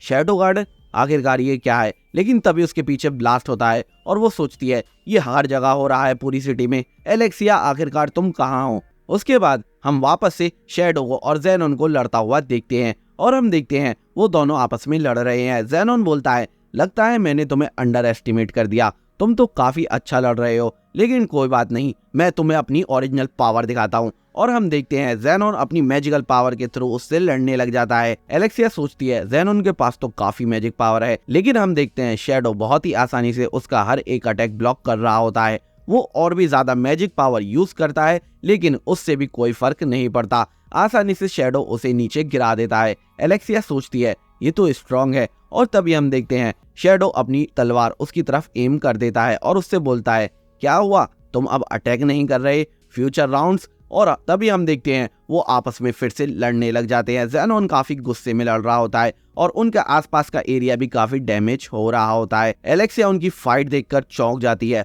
और हम देखते हैं एलेक्सिया नोटिस करती है कि शैडो की टेक्निक काफी ज्यादा अच्छी है, लेकिन कोर से देखा जाए तो उसकी फेंसिंग स्टाइल काफी ज्यादा नॉर्मल और ऑर्डिनरी है। और वो सोचती है कि मेरा भी हमेशा से यही स्टाइल था, काफी ज्यादा ऑर्डिनरी। मैंने सोचा था कि अगर मैंने हार्ड वर्क करा तो मैं काफी ज्यादा स्ट्रांग बन जाऊंगी, लेकिन जितनी भी मैंने कोशिश करी मैं कभी भी अपनी बहन जितनी स्ट्रांग नहीं बन पाई और सब लोग मुझ पे हंसने लगे, मेरा फेंसिंग स्टाइल का मजाक बनाने लगे और मुझे फेंसर ऑर्डिनरी नाम दे दिया गया और इस वजह से मुझे अपना स्टाइल भी बेकार लगने लगा। लेकिन हम देखते हैं शैडो वो सेम स्टाइल यूज कर रहा होता है जो कि काफी ज्यादा बेसिक होता है कोर से, लेकिन वो काफी ज्यादा पावरफुल होता है। और तभी एलेक्सिया आयरिस की बात याद करती है। आयरिस बोलती है, मुझे तुम्हारा फेंसिंग स्टाइल काफी ज्यादा पसंद है। और तभी हम देखते हैं शैडो अपने अटैक से ज़ेनोन को घायल कर देता है और ज़ेनोन के खून निकलने लग जाते हैं। ज़ेनोन काफी ज्यादा गुस्सा हो रहा होता है और वो बोलता है, तुम कौन हो, अगर तुम्हारे पास इतनी ज्यादा पावर है तो तुमने अपना फेस क्यों छुपा रखा है। तभी शैडो बोलता है,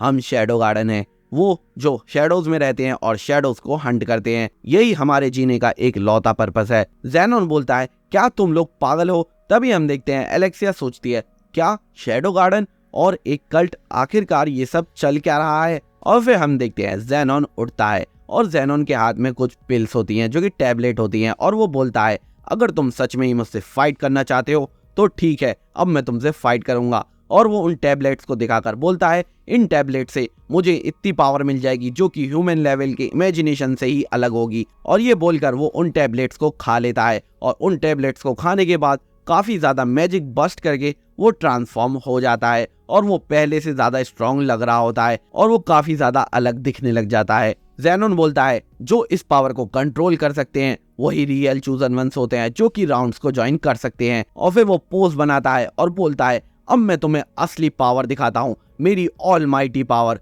तुम देखते ही रह जाओगे। तभी वो उस पर अटैक कर देता है, लेकिन शैडो बहुत ही आसानी से उसके अटैक को ब्लॉक कर देता है। और शैडो बोलता है क्या ये तुम्हारी ऑलमाइटी पावर है? यही बेस्ट है जो तुम कर सकते हो? ये तो बहुत ही ज्यादा बेकार है, ये सिर्फ तुम्हारा वहम है कि तुम ऑलमाइटी हो। और तभी हम देखते हैं शैडो उस पर अटैक करने लग जाता है और शैडो उसे बेयर हैंड से ही मार रहा होता है। इस बार वो अपनी तलवार भी यूज नहीं करता और सिर्फ अपने हाथ पैरों से ही उसे मारता रहता है और उसे नीचे गिरा देता है। और वो उससे बोलता है किसी चीज से मिली हुई पावर को तुम ऑलमाइटी कभी भी नहीं बोल सकते। और वो अपने पैर से उन टैबलेट्स को तबाह कर देता है और हम देखते हैं वो अपने मैजिक से एक सर्कल क्रिएट कर देता है जो कि एक मैजिकल एनर्जी का सर्कल होता है। शैडो प्रिंसेस एलेक्सिया को अपने उस मैजिक से बाहर रखता है ताकि उसे कोई भी हार्म ना पहुंच सके। तभी हम देखते हैं ज़ेनॉन बोलता है क्या ये सब क्या है? क्या ये मैजिकल एनर्जी है? इतनी ज्यादा कैसे हो सकती है? किसी भी सिंगल पर्सन के पास इतना ज्यादा मैजिक नहीं हो सकता। उसके बाद शैडो बोलता है एक बार की बात है, एक आदमी था जो कि न्यूक्लियर बॉम्ब के सामने खड़ा होकर जिंदा रहना चाहता था। उसके लिए उसने सालों ट्रेनिंग करी, बहुत मेहनत करी और अपनी मसल्स को पावरफुल बनाया, लेकिन उसके बाद भी ये कोई गारंटी नहीं थी कि वो उससे बच पाएगा। लेकिन मैं सिर्फ इसी वजह से गिव अप नहीं कर सकता था, तो मैंने सोच लिया अगर मुझे न्यूक्लियर बॉम्ब से बचना है तो मुझे खुद ही न्यूक्लियर बनना पड़ेगा। और तभी ज़ेनॉन उस पर अटैक कर देता है, लेकिन हम देखते हैं उसकी तलवार ब्रोक हो जाती है और ज़ेनॉन इस बार काफी ज्यादा डर जाता है। और शैडो अपनी तलवार उठाता है और बोलता है अब मैं तुम्हें ऑलमाइटी का रियल मीनिंग बताऊंगा। और वो अपनी तलवार उठाकर बोलता है ये मेरी ऑलमाइटी पावर है। और वो अपना सिग्नेचर मूव बोलता है आई एम एटॉमिक। और उसके ये बोलते ही पूरी जगह पर तबाही हो जाती है, बहुत ही बड़ा ब्लास्ट हो जाता है और हम देखते हैं उसकी मैजिकल एनर्जी पूरे शहर में रोशनी कर देती है और बहुत ही ज्यादा जगह को तबाह कर देती है। शैडो की मैजिकल एनर्जी को दूर से खड़े होकर एल्फा और बाकी मेंबर्स भी देख रहे होते हैं शैडो गार्डन के, और उस मैजिकल एनर्जी को देखकर आइरिस भी काफी ज्यादा शॉक रहती है। वो देखती ही रह जाती है आखिरकार ये क्या हो रहा है। लेकिन फिर हम देखते हैं वो मैजिकल एनर्जी खत्म हो जाती है, जिसके बाद हम एलेक्सिया को देखते हैं। वहां पर सिर्फ एलेक्सिया खड़ी हुई होती है और उसके सामने सब कुछ तबाह हो चुका होता है और वहां पर ना शैडो होता है और ना ही ज़ेनॉन, क्योंकि शैडो ने ज़ेनॉन को मार दिया होता है। और तभी वो अपने पास रखी हुई तलवार उठाती है और वो फेंसिंग स्टाइल के बारे में सोचती है अपने ऑर्डिनरी वाले, और वो एक दो बार तलवार चलाती भी है। लेकिन तभी हम देखते हैं वहां पर आइरिस आ जाती है और आइरिस आकर एलेक्सिया को गले लगा लेती है और बोलती है थैंक गॉड तुम ठीक हो और तुम मुझे मिल गई। उसके बाद हम देखते हैं नेक्स्ट डे हो जाता है और मिडगार्ड एकेडमी में हम एलेक्सिया और सिड को देखते हैं। एलेक्सिया और सिड आपस में बातें कर रहे होते हैं। एलेक्सिया सिड से बोलती है हमें काफी टाइम हो चुका है प्रिटेंडेड बॉयफ्रेंड गर्लफ्रेंड बने हुए सबके सामने, जिसके बाद सिड बोलता है अच्छा लगता है मेरा काम अब खत्म हुआ, और वो वहां से जाने लग जाता है। लेकिन एलेक्सिया उसे रोक लेती है। एलेक्सिया उससे बोलती है तुमने उस दिन बोला था ना कि तुम्हें मेरा फेंसिंग स्टाइल काफी पसंद है, उसके लिए थैंक यू। और वो उससे बोलती है लेकिन तुम ये मत समझना मैं तुम्हारी वजह से ये रियलाइज करा है कि मेरा फेंसिंग स्टाइल अच्छा है। जिसके बाद सिड बोलता है क्या तुम्हें ये लास्ट वाला पार्ट बोलना जरूरी था? और वो बोलती है हाँ जरूरी था। जिसके बाद सिड वहां से जाने लग जाता है, लेकिन एक बार फिर से वो उसे रोक लेती है और कहती है मैं ये कहना चाहती थी हम कुछ टाइम से कपल बनना प्रिटेंड तो कर रहे हैं, लेकिन अब जो है ज़ेनॉन की भी डेथ हो चुकी है तो हमें प्रिटेंड करने की जरूरत तो नहीं है।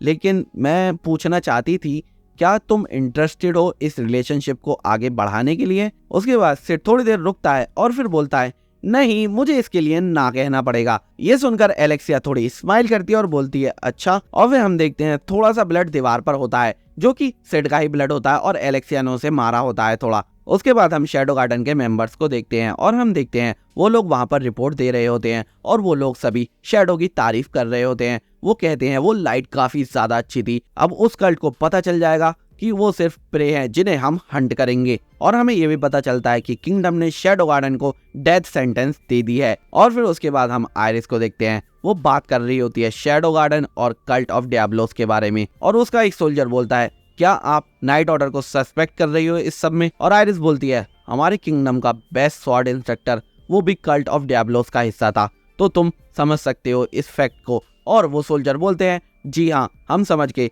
हम तुम्हारा प्लान फॉलो करेंगे। और आयरिस बोलती है मैं एक नई इन्वेस्टिगेशन टीम बिठाऊंगी। गिलेन और मार्को, मैं तुम दोनों को अपने दिल से ट्रस्ट करती हूँ, तो मैं चाहती हूँ कि तुम इसको लीड करो। और वो लोग बोलते हैं जैसा आप चाहें प्रिंसेस आयरिस। और आयरिस एक बॉक्स खोलती है और वहां पर एक पेंडेंट टाइप होता है और वो बोलती है अभी हमारे पास सिर्फ यही लीड है और हमें इसके बारे में पता लगाना पड़ेगा। जिसके बाद हम एक लड़की को देखते हैं जिसके हाथों में काफी सारी किताबें होती हैं और वो उसमें कुछ ना कुछ पढ़ने की कोशिश कर रही है। और हम देखते हैं उसके सामने से सिड आ रहा होता है और उन दोनों की टक्कर हो जाती है जिससे उस लड़की की सारी किताबें गिर जाती हैं। और हम देखते हैं सिड उसके आगे हाथ बढ़ाता है उसे उठाने के लिए। वो सिड को देखते ही काफी ज्यादा इम्प्रेस हो जाती है सिड से। और हम देखते हैं सिड के फेस पर ब्लड लगा हुआ होता है जिसके बाद वो उठने के लिए सिड का हाथ पकड़ लेती है। तो हम देखते हैं सिटी में एक आदमी को कोई मार रहा होता है और वो उसे मारते में बोल रहा होता है हम शैडो गार्डन हैं, हम शैडो गार्डन हैं। वो आदमी उसे मार कर क्लेम करता है कि वो शैडो गार्डन से है। उसके बाद हम स्कूल में सिड और उसके दोस्तों को देखते हैं और सिड के दोस्त उससे बोल रहे होते हैं हमें बताओ एलेक्सिया और तुम्हारे बीच में क्या हुआ। जिस पर सिड बोलता है कि मैंने बोला ना हमारा ब्रेकअप हो गया है और हमारे बीच कुछ भी नहीं हुआ है। जिस पर उसके दोस्त बोलते हैं तुम बहुत ही ज्यादा होपलेस केस हो, कुछ भी नहीं करा तुमने, मतलब रिलेशनशिप में थे तुम उसके साथ इतने टाइम तक, तुमने कुछ भी नहीं करा। जिस पर सिड बोलता है हाँ कुछ भी नहीं करा। तभी हम देखते हैं उसका एक दोस्त बोलता है चलो कोई नहीं, लेकिन तुम्हारे लिए मुझे एक जगह पता है जहां पर तुम काफी मजे कर सकते हो। और उसका दूसरा दोस्त बोलता है अच्छा कौन सी जगह है? और वो बोलता है वो ऐसी वैसी जगह नहीं जैसे तुम सोच रहे हो, मैं मिस सुगो के बारे में बात कर रहा हूँ जिसके बारे में आजकल हर कोई बात कर रहा है। और उनके पास कोई चीज है जिसका नाम चॉकलेट है जो कि काफी ज्यादा टेस्टी है। और ये सुनकर वो दोनों बोलने लग जाते हैं सिड से कि हाँ ठीक है चलो हम वहां पर चलते हैं। ये सुनकर सिड भी बोलता है ठीक है हम वहां चलते हैं। और सिड सोचता है मुझे भी जानना है आखिरकार इस दुनिया में चॉकलेट किस टाइप की होती है। और उसके बाद हम आयरिस को कुछ लोगों के साथ बैठा हुआ देखते हैं और आयरिस एक आर्टिफैक्ट निकालती है जो कि उसे कल्ट ऑफ डियाब्लोस में मिला था। वो उसे खोलकर एक लड़की को दिखाती है। वो लड़की बोलती है क्या ये एक आर्टिफैक्ट है? उस लड़की का नाम शेरी बार्नेट होता है। और हम देखते हैं आयरिस शेरी से बोलती है कि मैं चाहती हूँ तुम इसे डिसाइफर करो क्योंकि तुम one of the most brilliant person हो इस किंगडम में। और वो लड़की बोलती है लेकिन मैं तो सिर्फ एक स्टूडेंट हूँ। जिस पर आयरिस बोलती है इस बात से कोई फर्क नहीं पड़ता, तुम एक काफी अच्छी रिसर्चर हो, इस बारे में मुझे पता है और मुझे काफी जगह से पता भी चला है। जिसके बाद हम देखते हैं शेरी का फादर जो होते हैं वो बोलते हैं ये तुम्हारे लिए अच्छी अपॉर्चुनिटी है, तुम्हें इसे लूज नहीं करना चाहिए। और उसके फादर असिस्टेंट प्रिंसिपल भी होते हैं मिडगार्ड एकेडमी के। जिसके बाद शेरी उस आर्टिफैक्ट पर रिसर्च करने के लिए एग्री हो जाती है। फिर हम देखते हैं सिड और उसके दोस्त उस जगह पर जाते हैं जहाँ पर वो सब चीज की सेल होती है, जहाँ पर चॉकलेट खरीदनी है उन्हें। और हम देखते हैं वहां पर काफी ज्यादा बड़ी लाइन लगी हुई होती है और वहां पर एक लड़की बोल रही होती है कि अभी 80 मिनट्स की वेटिंग है। जिसके बाद हम देखते हैं वो लोग भी लाइन में लग जाते हैं। सिड वहां पर चीजें देखकर सोचता है यहाँ तो काफी कुछ ऐसा है जैसा मेरी पुरानी जिंदगी में था। और हम देखते हैं सिड के पास एक लड़की आती है और बोलती है क्या हम तुम्हारा सर्वे कर सकते हैं? जिसके बाद हम देखते हैं वो लड़की सिड को लेकर चली जाती है सर्वे के लिए। सिड उसके साथ साथ जा रहा होता है और सिड जब उस लड़की के साथ जा रहा होता है तो वो देखता है स्टोर को और वो बोलता है ये तो डिपार्टमेंटल स्टोर की तरह है जैसा मेरी पुरानी लाइफ में था। यहाँ पर अलग अलग चीजें रखी हैं और चॉकलेट्स भी काफी तरह की रखी हैं। जिसके बाद हम देखते हैं वो लोग छत पर पहुंच जाते हैं और हम देखते हैं सिड के सामने बहुत सारी लड़कियां खड़ी हुई होती हैं। तभी हम देखते हैं शैडो गार्डन की एक मेंबर वहां पर होती है और सिड उसे देखकर थोड़ा शॉक हो जाता है और सिड फिर अंदर जाने लग जाता है। और वहां पर सभी लड़कियां उसके सामने सर झुकाकर खड़ी हुई होती हैं क्योंकि सिड ही शैडो है, शैडो गार्डन ऑर्गेनाइजेशन का हेड, इसलिए सभी शैडो गार्डन के मेंबर्स उसके सामने सर झुकाकर खड़े हुए होते हैं। तभी हम देखते हैं शैडो गार्डन की मेंबर जो कि गामा होती है वो बोलती है आपका स्वागत है माय लॉर्ड हमारे इस स्टोर में। और वो सिड को बताती है जो बचपन में आप हमें स्टोरियां बताते थे उसी बेस पर हमने ये स्टोर खड़ा कर दिया है और तब सिड सोचता है हाँ मुझे याद है, मैं इन लोगों को कुछ बातें तो बताया करता था अपनी पास्ट लाइफ से, पर उन बातों से इसने इतना बड़ा स्टोर और बिजनेस खड़ा कर लिया, ये तो कुछ ज्यादा ही बड़ी बात है। और फिर गामा सिड से बोलती है बैठने के लिए और वो आगे चलती हुई आती है लेकिन वो गिर जाती है। और फिर हम देखते हैं सिड उन सबके सामने बैठा हुआ होता है और सिड सोच रहा होता है वाह ऐसा लग रहा है कि मैंने अपना गोल अचीव कर लिया है, मुझे किंग की तरह फील हो रहा है, सब लोग मेरे सामने हैं और मुझे ऐसा लग रहा है कि मैंने फाइनली अपना गोल अचीव कर लिया है। और फिर वो बोलता है बहुत अच्छे, तुमने जो कुछ भी करा उसके लिए ये लो तुम्हारा रिवॉर्ड। और वो एक मैजिक लाइट क्रिएट करता है और ऊपर को उछाल देता है, जिसके बाद हम देखते हैं उस लाइट से गामा को याद आता है कि वो लाइट बिल्कुल उस जैसी है जब उसे आजाद कराया था शैडो ने। उसके बाद सिड उससे पूछता है तो मुझे लगता है कि तुम्हारा ये स्टोर अच्छा खासा प्रॉफिट कमा रहा है। और गामा बोलती है हाँ अभी तक हमारे काफी सारे स्टोर हैं किंगडम के बाहर भी, और अभी तक हमने पूरे 1 बिलियन ज़ेनी ऑर्गेनाइजेशन के लिए इकट्ठे कर लिए हैं जिसे हम कभी भी खर्च कर सकते हैं। वो सारे पैसे देखकर सिड काफी ज्यादा शॉक हो जाता है और सोचता है क्या इसने इतना सारा प्रॉफिट कमा लिया। और वो सोचता है अभी मुझे थोड़ा शांत रहना पड़ेगा, ये सब मेरे लिए ही तो करा है इसने, हाँ ठीक है अब मैं शांत हो जाता हूँ। और हम देखते हैं वो शांत हो जाता है। फिर गामा बोलती है माय लॉर्ड मैं समझ सकती हूँ कि यहाँ पर आप क्यों आए हो, आप जरूर उस इंसिडेंट से परेशान होगे, शहर में कोई किलर शैडो गार्डन का नाम लेकर लोगों को मार रहा है। जिसके बाद सिड सोचता है हाँ मेरे दोस्त बोल तो रहे थे कुछ ऐसा, और वो बोलता है हाँ मैं इसीलिए आया हूँ। जिसके बाद हम देखते हैं सिड उठता है और बोलता है उसको मैं संभाल लूंगा इस सारी सिचुएशन को। जिस पर गामा बोलती है हाँ माय लॉर्ड मुझे पता है आप बहुत जल्दी इस सब को सॉल्व कर दोगे। और जिसके बाद सिड वहां से जाने लग जाता है। लेकिन जब सिड जा रहा होता है वहां से तो गामा बोलती है आगे बढ़ो। और वहां पर वो जो लड़की होती है जो सिड को ऊपर लाई होती है, गामा बोलती है ये लड़की आपकी हेल्प के लिए है लॉर्ड शैडो, इसे आप जैसे चाहे वैसे इस्तेमाल कर सकते हैं, इसकी स्किल्स काफी ज्यादा अच्छी हैं। और हम देखते हैं सिड बोलता है ठीक है जब मुझे जरूरत होगी मैं इसे बुला लूंगा। और सिड जाते जाते बोलता है क्या मुझे कुछ चॉकलेट्स मिल सकती है। और हम देखते हैं सिड बातों बातों में ही एक कॉइन भी चुरा लेता है वहां से और उसके बाद वो वहां से चला जाता है। जिसके बाद हम सिड को और उसके दोनों दोस्तों को देखते हैं और वो लोग भाग रहे होते हैं, शाम हो जाती है, वो लोग अपने हॉस्टल की तरफ भाग रहे होते हैं जल्दी जल्दी में। लेकिन तभी हम देखते हैं सिड को रास्ते में कुछ फील होता है और वो रुक जाता है। सिड को कुछ फाइटिंग फील होती है और वो एक बहाना बनाने लग जाता है, उन दोनों से बोलता है मुझे बहुत जोर से नेचर्स कॉल आई है और मुझे जाना पड़ेगा।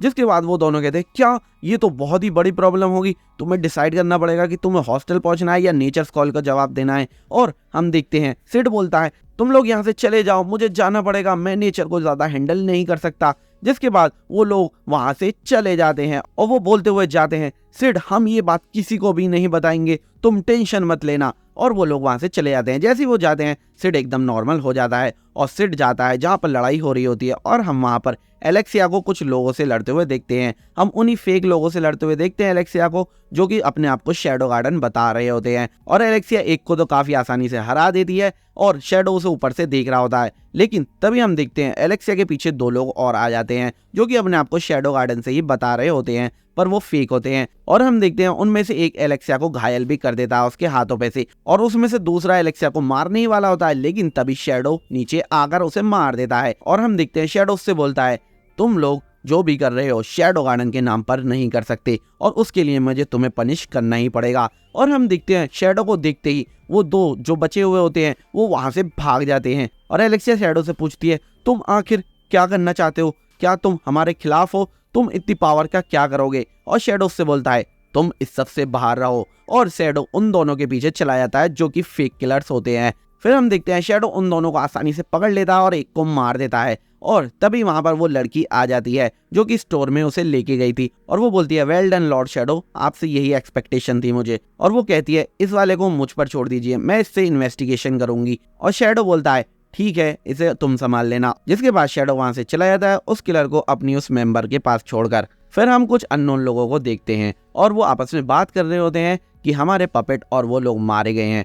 तो वो बोलते हैं अब हमें क्या करना चाहिए। और उसमें से एक आदमी बोलता है अब हमें कुछ करने की जरूरत नहीं है, जो हमें आइटम चाहिए था वो हमें दिख गया है, अब बस हमें उसे हासिल करना है। और फिर उसके बाद हम एलेक्सिया और आयरिस को देखते हैं और वो दोनों आपस में बात कर रहे होते हैं। एलेक्सिया ने आयरिस को सब बता दिया होता है कि वो जो किलर्स थे वो शैडो गार्डन की तरफ से नहीं थे, यही मुझे शैडो ने बताया और शैडो ने उन्हें मार भी दिया। जिसके बाद आयरिस एल्फा के बारे में सोचने लग जाती है और एलेक्सिया बोलती है आखिरकार ये सब क्या चल रहा है, ये शैडो गार्डन, कल्ट ऑफ डायब्लोस, आखिरकार इसमें से किंगडम के दुश्मन कौन है, जिस पर आयरिस बोलती है ये दोनों ही किंगडम के दुश्मन हैं, चाहे कुछ भी हो जाए मैं किंगडम में तबाही नहीं मचने दूंगी। उसके बाद हम देखते हैं सुबह हो जाती है और सिड अपने दोस्तों के साथ स्कूल जा रहा होता है और उन तीनों के पास वो चॉकलेट्स होती हैं और वो बोलते हैं कि आखिरकार हमें इन चॉकलेट को किसको देना है। जिसके बाद हम देखते हैं वो लोग स्कूल पहुंच जाते हैं और उसका एक दोस्त अपनी अपर क्लासमेट को वो चॉकलेट्स देता है और वो दोनों सोचते हैं आखिरकार इसने इतनी हिम्मत कैसे कर ली। लेकिन तभी हम देखते हैं वहां पर एक लड़का आ जाता है जो कि उसे पकड़ लेता है, जिसके बाद वो दोनों वहां से चुपचाप निकल जाते हैं। जिसके बाद हम देखते हैं वो बोलता है मैं स्केल की तरह बेवकूफ़ नहीं हूँ, मैंने उस लड़की के बारे में सब कुछ पता कर लिया है जिसे मैं चॉकलेट्स देने वाला हूँ। और हम देखते हैं वो उसे चॉकलेट देने जाता है लेकिन वो लड़की चीखने लग जाती है ये तो स्टॉकर है, ये तो स्टॉकर है, मुझे स्टॉक कर रहा है। जिसके बाद वो बोलता है नहीं मैं ऐसा कुछ नहीं कर रहा। और सिड अपनी चॉकलेट हाथ में रखकर सोचता है आखिरकार मुझे ये किसे देनी चाहिए।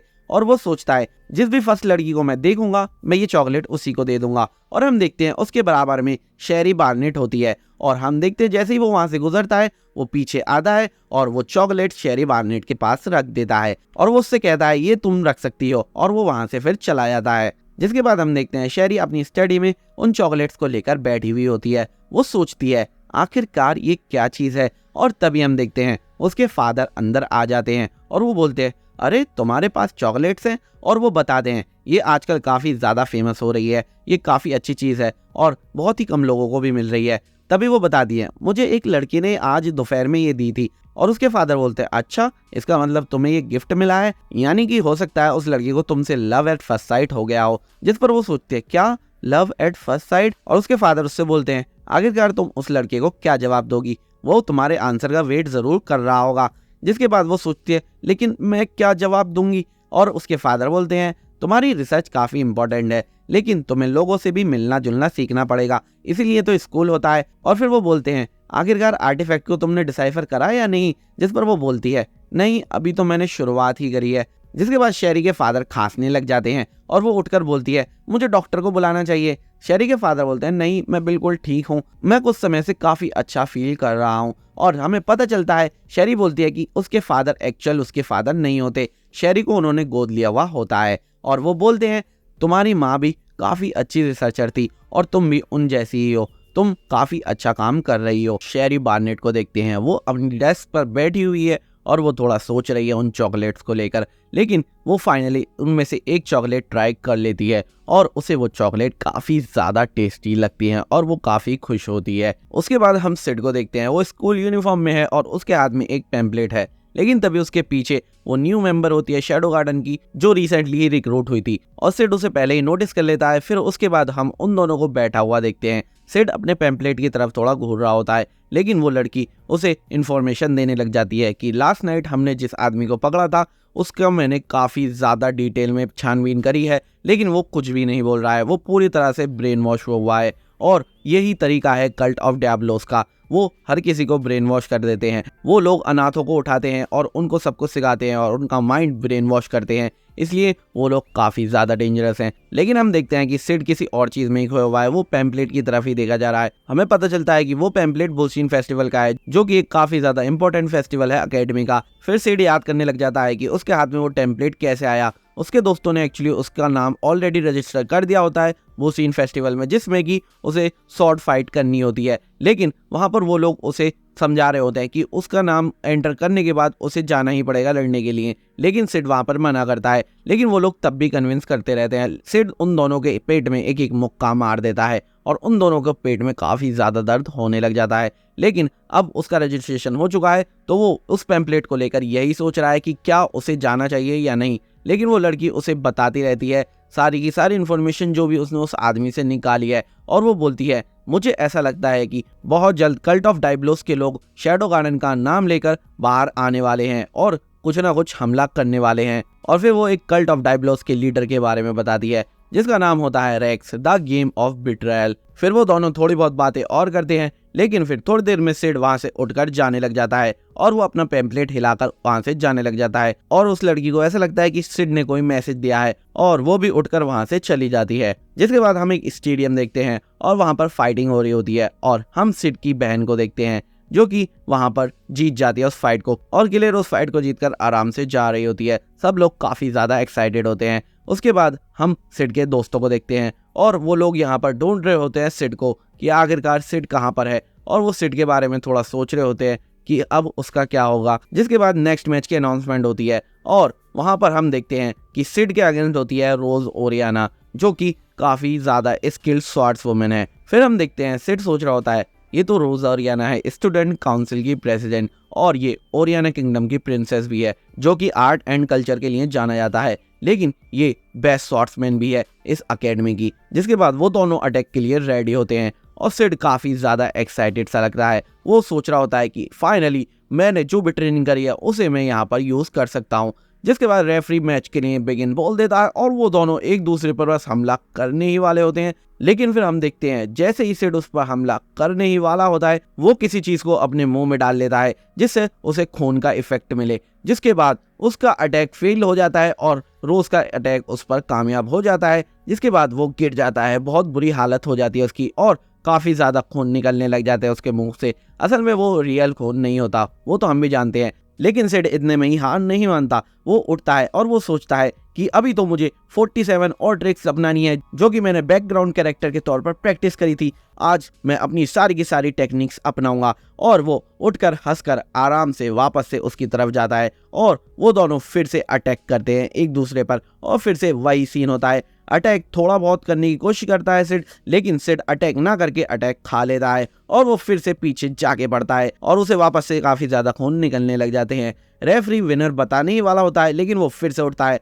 कि मैं अभी भी फाइट कर सकता हूँ, और ऐसे ही वो बहुत बार फाइट करने के लिए उठ जाता है क्योंकि उसे अपने बैकग्राउंड कैरेक्टर को दिखाना है और उसी तरह से वो अपनी फाइट को हार रहा है। वो एज अ बैकग्राउंड कैरेक्टर ही दिखना चाहता है। जिसके बाद हम देखते हैं रोज काफी ज्यादा थक जाती है। वो सोचती है तुम आखिरकार इतने डिटरमाइंड क्यों हो, क्यों बार बार उठकर मेरी तरफ आ जाते हो। और फिर वो बोलती है मुझे माफ करना, मैंने पहले तुम्हें कमजोर समझा, अब मैं तुम पर अपना सबसे पावरफुल अटैक करूंगी। और वो अपना अटैक रेडी करती है। जिसके बाद जब वो अटैक करने ही वाली होती है तो रेफरी सिड को बचा लेता है और रेफरी प्रिंसेस रोज को तुरंत विनर डिक्लेयर कर देता है। जिसके बाद सिड बोलता है नहीं मुझे अभी और लड़ना है, लेकिन रेफरी बोलता है ये बहुत ज्यादा हो गया, ये तुम्हारे लिए और भी ज्यादा डेंजरस होगा, और वो उसके लिए स्ट्रेचर मंगाता है। रोज सोचती है मैं फाइट में तो जीत गई, लेकिन मैं तुम्हारे सामने इस स्प्लिट बैटल में हार गई। और फिर सिड को वहां से स्ट्रेचर पर दो लोग ले जाते हैं। फिर हम देखते हैं सिड के सर पर और मुंह पर काफी ज्यादा पट्टी बंधी हुई होती है और वो वहां से जा रहा होता है घर की तरफ।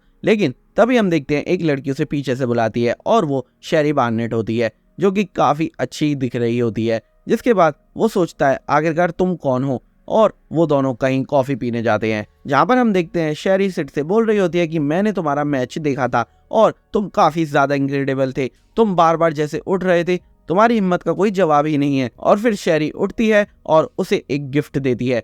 वो पूछता है आखिरकार इसमें क्या है, और वो बोलती है कि इसमें कुकीज हैं, ये मैंने खुद बनाई हैं। जिस पर सिड सोचता है लगता है ये मेरे बैकग्राउंड कैरेक्टर को मूव्स को देखकर इतनी खुश हुई है, इसलिए मुझे ये गिफ्ट कर रही है, और वो उसे ले लेता है। जिसके बाद वो उससे बोलती है क्या हम लोग फ्रेंड्स बन सकते हैं, और वो सोचता है हाँ फ्रेंड्स बनने में तो कोई बुराई नहीं है, और वो उसे हाँ बोल देता है। जिसके बाद वो काफी ज्यादा खुश होती है और शीशे की तरफ देखकर अपने पापा से बोलती है कि मैंने कर दिया फादर, मैंने कर दिया, मेरा दोस्त बन चुका है। और फिर हम देखते हैं उसके फादर अंदर बैठे होते हैं जिनका नाम लूथरन बार्नेट होता है और वो अकेडमी ऑफ साइंस के असिस्टेंट प्रिंसिपल भी होते हैं। जिसके बाद वो वहां कर बैठ जाते हैं और वो लोग आपस में थोड़ी बहुत बातें करते हैं। सिड सोचता है कि मुझे इस जैसे लोगों से कांटेक्ट बनाए रखना सही नहीं रहेगा, ये मेरे बैकग्राउंड कैरेक्टर को हार्म करेगा। जिसके बाद वो सोचता है मुझे अभी कुछ दिन के लिए रेस्ट करने का बहाना बना देना चाहिए। जिसके बाद वो वहां से चला जाता है। जिसके बाद हम देखते हैं शाम हो जाती है और शेरी अपनी डेस्क पर बैठी हुई है और वो चॉकलेट को घूर रही है और सोच रही है आखिरकार मुझे हो क्या गया है, मैं सिड के बारे में इतना क्यों सोच रही हूँ। और वो फिर से उस चॉकलेट को खाती है, लेकिन इस बार वो चॉकलेट आधी ही खाती है और वो प्रिंसेस एलेक्सिया और सिड के बारे में सोचने लग जाती है कि शायद उन दोनों के बीच कुछ है, और वो बड़ी बेचैन होती है। जिसके बाद हम एलेक्सिया को देखते हैं, वो कॉफी पी रही होती है और वो सोच रही होती है कि ब्लैक कॉफी ही बेस्ट होती है, फालतू में लोग पता नहीं क्यों इसमें शुगर और दूध डालते हैं, मुझे तो ऐसे ही कॉफी पसंद है। जिसके बाद हम देखते हैं उसके गेट पर कोई आता है और वो गेट खोलती है तो उसे पता चलता है कि वहां पर शेरी आई हुई है। शेरी अपना इंट्रोडक्शन देती है। जिसके बाद वो बोलती है कि हाँ मैं तुम्हें जानती हूँ, और वो उसे अंदर इनवाइट करती है। एलेक्सिया शेरी को कॉफी देती है और बोलती है मेरे पास शुगर और मिल्क भी है अगर तुम डालना चाहो। फिर हम देखते हैं कि शेरी काफी ज्यादा शुगर और काफी ज्यादा मिल्क डालती है, जिसे देखकर एलेक्सिया सोचती है कि क्या ये तुम्हारा कॉफी टेस्ट है। इसके बाद वो पूछती है क्या आपने कुछ बोला, जिस पर वो कहती है नहीं मैंने कुछ भी नहीं बोला। फिर एलेक्सिया बोलती है मुझे पता है तुम यहाँ क्यों आई हो, उस आर्टिफैक्ट के बारे में तुम्हें कुछ पता चला है। जिस पर शेरी बोलती है नहीं मैं उस बारे में यहाँ नहीं आई हूँ। तो वो कहती है अच्छा तो तुम स्टूडेंट काउंसिल के इलेक्शन के शेड्यूल के बारे में जानने आई हो। वो कहती है कि नहीं मैं उस बारे में भी यहाँ नहीं आई हूँ। फिर एलेक्सिया कहती है तो तुम यहाँ पर क्यों आई हो। जिसके बाद शेरी अपना कफ नीचे रखती है और वो थोड़ा सोचती है और फिर एलेक्सिया से बोलती है कि एक्चुअली मुझे ये जानना था कि प्रिंसेस एलेक्सिया क्या तुम किसी के साथ रोमांटिकली इन्वॉल्व हो, क्या तुम किसी के लिए फीलिंग्स रखती हो। जिस पर एलेक्सिया बोलती है क्या नहीं ऐसा कुछ नहीं है। फिर वो डायरेक्टली पूछती है क्या तुम सिड काग्नो के साथ रिलेशनशिप में हो। जिस पर एलेक्सिया बोलती है नहीं हमारा ब्रेकअप हो चुका है। और वो बोलती है एक्चुअली वो ब्रेकअप भी नहीं था, हम कभी पहले साथ थे ही नहीं, वो सब सिर्फ एक नाटक था मेरे कुछ रीजंस की वजह से, जो मुझे नहीं लगता मुझे तुम्हें बताने चाहिए क्योंकि वो काफी बोरिंग है। जिसके बाद शेरी काफी खुश होकर बोलती है सच में ये तो बहुत ही अच्छी बात है। और वो बोलती है मैं हाल ही में सिड की फ्रेंड बनी हूँ, तो मुझे बस यही जानना था कि आखिरकार तुम दोनों का कोई रिलेशन तो नहीं है। जिसकी बात सुनकर एलेक्सिया काफी ज्यादा गुस्सा सी हो रही होती है, वो कफ को हिलाने लग जाती है और कफ थोड़ा टूटने भी लग जाता है। एलेक्सिया शेरी की बात में हाँ मिला रही होती है, लेकिन वो काफी ज्यादा इरिटेट सी लगती है। जिसके बाद शेरी उसे थैंक यू बोलकर वहां से चली जाती है और जैसे ही वो डोर बंद करती है वहां से जाकर बाहर खड़े हुए गार्ड को अंदर से कांच के टूटने की आवाज आती है। फिर हम देखते हैं 5 दिन बीत चुके होते हैं और नॉर्मल क्लासेस चल रही होती है, जहां पर हम देखते हैं सिड क्लास में 5 दिन बाद आया है। सिड सोच रहा होता है जब से मैं क्लास में आया हूँ सब लोग मेरे साथ कुछ ज्यादा ही अच्छा बिहेव सा कर रहे हैं। और हम देखते हैं सिड के दोस्त आपस में बहस करने लग जाते हैं, वो स्टूडेंट इलेक्शन के बारे में बात कर रहे होते हैं और सिड वहां पर अपने हाथों की एक्सरसाइज कर रहा होता है।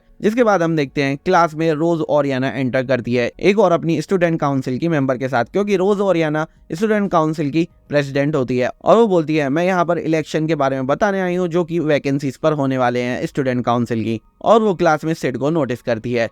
जिसके बाद हम देखते हैं सीन चेंज हो जाता है अंडरग्राउंड में और हम कल्ट ऑफ डियाब्लोस के लोगों को देखते हैं और वहां पर एक बंदा बोलता है चलो शुरू करते हैं। और वो किसी तरह का आइटम एक्टिवेट करता है जो कि उसके आसपास का सारा मैजिक एब्जॉर्ब कर लेगा, यानी कि जो भी उस रेंज में होगा वो अपना मैजिक यूज नहीं कर पाएगा। तो हम देखते हैं स्कूल में एक मैजिक सर्कल बन जाता है जो कि सभी का मैजिक ब्लॉक करता है जितने भी लोग स्कूल में हैं। और वहां पर हम देखते हैं कि सिड का मैजिक वर्क नहीं कर रहा होता और उसे पता चल जाता है कि उसके क्लासरूम में हमला होने वाला है। और हम देखते हैं उसकी क्लासरूम में कुछ लोग घुस आते हैं जो कि अपने आप को शैडो गार्डन का मेंबर बताते हैं। वो लोग बताते हैं कि उन लोगों ने एकेडमी पर कब्जा कर लिया है। प्रिंसेस रोज उनसे बहस कर दी है, लेकिन हमें पता चलता है कि प्रिंसेस रोज भी अपना मैजिक यूज नहीं कर सकती है। फिर सिड काफी कुछ सोच रहा होता है, वो काफी ज्यादा एक्साइटेड होता है इस सिचुएशन के लिए। वो सोच रहा होता है मैं काफी टाइम से ऐसी किसी सिचुएशन का इंतजार कर रहा था, ये तो बहुत ही अच्छा हो रहा है, मैं ऐसी ही सिचुएशन चाहता था, इस सिचुएशन में मैं कुछ भी कर सकता हूँ, मेरे पास इन्फिनिट पॉसिबिलिटीज है अपना टैलेंट दिखाने के लिए। मैंने जो वो हजारों टेक्निक सोची थी एज अ बैकग्राउंड कैरेक्टर वो मैं अब यूज कर सकता हूँ। और हम देखते हैं वो बंदा रोज पर हमला कर देता है, लेकिन तभी सिड सोच रहा होता है क्या ये क्या हो रहा है, मुझे क्या करना चाहिए, मुझे क्या करना चाहिए। और वो तुरंत उठता है और वो भागता हुआ उसकी तरफ जाता है और वो रोज को धक्का देकर खुद पर अटैक ले लेता है। और जब उस पर अटैक होता है तो रोज काफी शॉक होती है और हम देखते हैं सिड बहुत खुश होता है और सोचता है यही तो चाहिए था, यही परफेक्ट है मेरे लिए बैकग्राउंड कैरेक्टर। और वो फिर तलवार खाने के बाद नीचे फ्लोर पर गिर जाता है, उसने रोज को बचा लिया होता है। फिर हम देखते हैं रोज काफी ज्यादा अपसेट होती है और रोज सोचती है कि आखिरकार सिड तुमने ऐसा क्यों करा। और हम देखते हैं रोज टूर्नामेंट की फाइट भी याद करती है और सोचती है कि हाँ मैं समझ गई, तुम मुझसे इतना ज्यादा प्यार करते थे कि तुमने मेरे लिए अपनी लाइफ सेक्रीफाइस कर दी। और हम देखते हैं सिड अभी के लिए मारा जा चुका है वहां पर। जिसके बाद वो बंदा बोलता है कि हम सब लोगों को ऑडिटोरियम लेके जा रहे हैं, बेहतर ये होगा कि तुम हमारे साथ ऐसे ही चल लो वरना तो तुम्हारा भी हाल इसकी ही तरह होगा। जिसके बाद हम देखते हैं एकेडमी के सारे स्टूडेंट ऑडिटोरियम में इकट्ठा हो रहे हैं और फिर हम देखते हैं सिड का हाथ उठता है और वो अपने दिल पर हाथ मारने लग जाता है। वो जैसे ही वो दिल पर अपने हाथ मारता है तो कुछ मैजिक एक्टिवेट होता है और हम देखते हैं 1-2 हाथ मारने के बाद ही सिड वापस से जिंदा हो जाता है। और हम देखते हैं सिड काफी ज्यादा खुश होता है और वो सोचता है वाह जो मैंने सोचा था बिल्कुल वैसा ही हुआ, मैंने एज अ बैकग्राउंड कैरेक्टर बहुत ही अच्छा काम करा। ये मेरी थी 10 मिनट डेथ टेक्निक, यानी कि वो इस टेक्निक से 10 मिनट तक मरने का नाटक करता रहा जिससे उसके माइंड में तो ब्लड फ्लो होता रहा पर उसका दिल रुक गया और इसीलिए सब लोगों ने उसे डेड समझ लिया। और फिर सिड अपना मैजिक यूज करके देखता है और वो देखता है कि उसका मैजिक अभी भी ठीक से काम नहीं कर रहा है। वो समझ जाता है कि कुछ न कुछ गड़बड़ है, लेकिन हम देखते हैं सिड का एक बहुत ही छोटा पोर्शन आसानी से मैजिक वर्क कर रहा होता है, जिससे वो अपनी बॉडी को थ्रेड कर लेता है और उसका खून रुक जाता है। और फिर वो अपनी यूनिफॉर्म पहनता है और वहां से स्कूल की छत पर चला जाता है। जिसके बाद हम शेरी को देखते हैं और शेरी उस आर्टिफैक्ट पर कुछ रिसर्च कर रही है, लेकिन तभी हम देखते हैं वहां पर एक बंदा आ जाता है और वो बोलता है मैं हूँ Rex the game of betrayal. और वो बताता है कि वो शैडो गार्डन से है, जो कि वो झूठ बोलता है क्योंकि वो शैडो गार्डन का मेंबर नहीं होता है। और रेक्स बोलता है कि मुझे ये आर्टिफैक्ट चाहिए किसी भी कीमत पर। जिसके बाद शेरी काफी डर जाती है, लेकिन वो शेरी पर अटैक करने ही वाला होता है, लेकिन तभी बाहर से एक गार्ड आ जाता है और वो उससे लड़ने लग जाता है। रेक्स कहता है मुझे नहीं पता था कि मैजिक ब्लॉक होने के बाद भी तुम इतनी आसानी से लड़ सकते हो। और बाहर एक और गार्ड एक और बंदे से लड़ाई कर रहा होता है। जिसके बाद शेरी को वो मौका देते हैं वहां से भागने का और शेरी वहां से भाग जाती है और वो पीछे मुड़कर भी नहीं देखती है और वो सीधी भाग ही चली जाती है उस आर्टिफैक्ट को बचाने के लिए। जिसके बाद हम स्कूल की छत पर सिड को देखते हैं और सिड वहां पर सारी सिचुएशन एनालाइज कर रहा है और सिड सोच रहा है अच्छा तो इन सभी ने ऑडिटोरियम में ही सबको इकट्ठा कर लिया है, सिक्योरिटी भी इन्होंने साइड कर दी है क्योंकि कोई भी मैजिक यूज नहीं कर सकता, तो इनके लिए कोई बड़ी प्रॉब्लम भी नहीं है। और सिड काफी ज्यादा खुश हो रहा होता है क्योंकि ये बिल्कुल वैसी सिचुएशन थी जो उसने अपनी बकेट लिस्ट में एक बार लिख रखी थी और वो यही सोचता है कि फाइनली ये बकेट लिस्ट मेरी पूरी होने वाली है। और हम देखते हैं वो कुछ लोगों को देखता है और बोलता है क्या इन लोगों में सेंस नहीं है बिल्कुल भी? ये अगर शैडो गार्डन का नाम यूज भी कर रहे हैं तो दिन में कौन ब्लैक कोट पहनता है, नाइट में ही इन ब्लैक कोटों की ब्यूटी बाहर आती है, पर इन लोगों को कुछ भी सेंस नहीं है। और वो सोचता है चलो कोई नहीं, जब तक नाइट नहीं होती है मैं थोड़ा एंजॉय कर लेता हूँ और अभी कुछ नहीं करता हूँ। और हम देखते हैं वो एक एक कर उन लोगों को मारने लग जाता है बहुत ही आसानी से। उसके लिए ये एक बाएं हाथ का खेल होता है और वो काफी सारों को आसानी से मार देता है। जिसके बाद सिड शेरी को देखता है वो कॉरिडोर में भाग रही है और हम देखते हैं शेरी के सामने एक बंदा है जिससे उसे खतरा है, लेकिन हम देखते हैं शेरी छिप जाती है। जिसके बाद हम देखते हैं सिड शेरी की हेल्प कर देता है और उस आदमी को मार देता है। शेरी उसे देखती है और उसे कोई भी नहीं दिखता। फिर शेरी वहां से आगे जाने लग जाती है। फिर सिड सोचता है मेरा सेंस कह रहा है कि मेरी बैकग्राउंड स्टोरी की मेन हीरो यही है, तो वो सोचता है कि मैं इसको ही बचाऊंगा। और हम शेरी को देखते हैं वो शेरी आगे भागती रहती है और वो अपने डैड के ऑफिस में जा रही है। जिसके बाद सिड वहां से कूद जाता है और शेरी की हेल्प करने आ जाता है। और हम देखते हैं कि शेरी जब जा रही होती है तो उसके पीछे कुछ लोग आते हैं, लेकिन सिड उन्हें मार देता है बहुत ही आसानी से और धीरे धीरे करके काफी लोगों को सिड मार देता है। और उसके बाद हम देखते हैं कि शेरी ऊपर चढ़ते चढ़ते गिर जाती है उस आर्टिफैक्ट के साथ, लेकिन हम देखते हैं तभी सिड पीछे से आकर उसे पकड़ लेता है और शेरी सिड को देखकर काफी खुश होती है और वो फिर उसे पिटालकर उसे वो आर्टिफैक्ट देता है। जिसके बाद शेरी उसे थैंक्स बोलती है और उससे कहती है क्या तुम तो हर्ट हो, तुम ठीक हो ना? सिड बोलता है हाँ मैं बिल्कुल ठीक हूँ, मैं थोड़ी सी इंजरी से गुजरा हूँ पर अभी के लिए मैं बिल्कुल ठीक हूँ, लेकिन अभी हमें ये बात नहीं करनी। सबसे पहले तुम ये अपनी फ्लिप फ्लॉप्स उतारो जो कि इतनी ज्यादा आवाज कर रही हैं। जिसके बाद वो अपनी फ्लिप फ्लॉप्स यानी कि चप्पल उतार देती है और हम देखते हैं वो अपने फादर यानी कि असिस्टेंट प्रिंसिपल के ऑफिस रूम में आ जाती है और वो वहां पर कुछ ढूंढ रही होती है।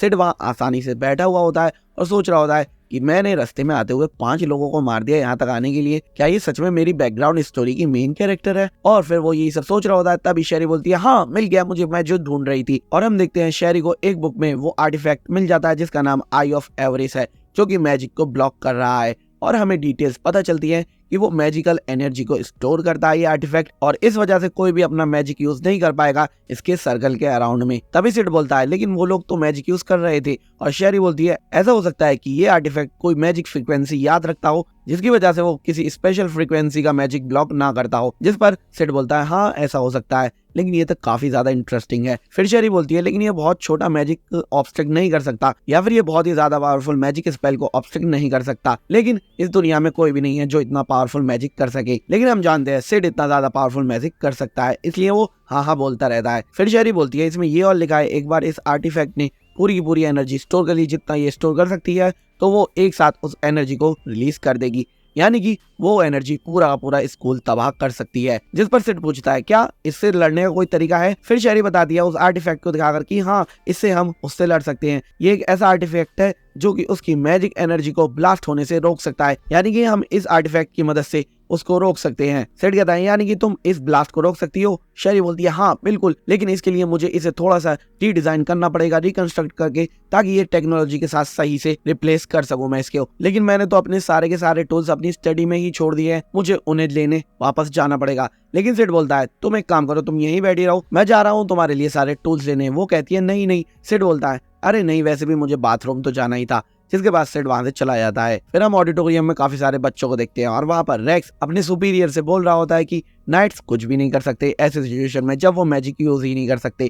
उसका सुपीरियर बोलता है मुझे किसी भी चीज की कोई परवाह नहीं है, मुझे वो आर्टिफैक्ट चाहिए, जल्दी से मुझे वो आर्टिफैक्ट ला कर दो। रेक्स बोलता है हाँ मुझे पता है, वो एक पिंक बालों वाली लड़की के पास है, मैं उसे जल्दी ही ले लूंगा। लेकिन उसका सुपीरियर बोलता है मुझसे बकवास मत करो, मुझे वो अभी के अभी चाहिए। फिर रेक्स वहां से चला जाता है और वो जाते जाते अपने सीनियर को बताता है कि किसी ने हमारे बहुत सारे सोल्जर्स को मार दिया है। जिसके बाद वो वहां से चला जाता है और हम देखते हैं उसके सुपीरियर पे वो आई वाला आर्टिफैक्ट होता है जो कि सारा मैजिक ब्लॉक कर रहा है। फिर हम देखते हैं रेक्स कॉरिडोर में चल रहा होता है 4 गार्डों के साथ, लेकिन तभी सिड उन गार्ड्स को एक एक करके मारने लग जाता है। रेक्स शॉक हो जाता है, आखिरकार ये गार्ड कहां पर गायब हो गए, और वो सोचता है क्या मुझ पर किसी ने अटैक करा है। लेकिन तभी सिड उसे मारने लग जाता है और उसे वो दिखता भी नहीं है। रेक्स बोलता है क्या कोई इतना ज्यादा फास्ट कैसे हो सकता है, क्या तुम कोई आर्टिफैक्ट यूज कर रहे हो। और तभी वो एक जाला सा बना देता है अपने अराउंड ताकि वो अंदर ना आ पाए। लेकिन तभी हम देखते हैं सिड उसके पीछे ही खड़ा होता है उस जाले के अंदर और वो उस पर अटैक कर देता है और वो बहुत ही बुरा जाकर पीछे पड़ता है। जिसके बाद सिड उसे एक क्लासरूम में मारकर फेंक देता है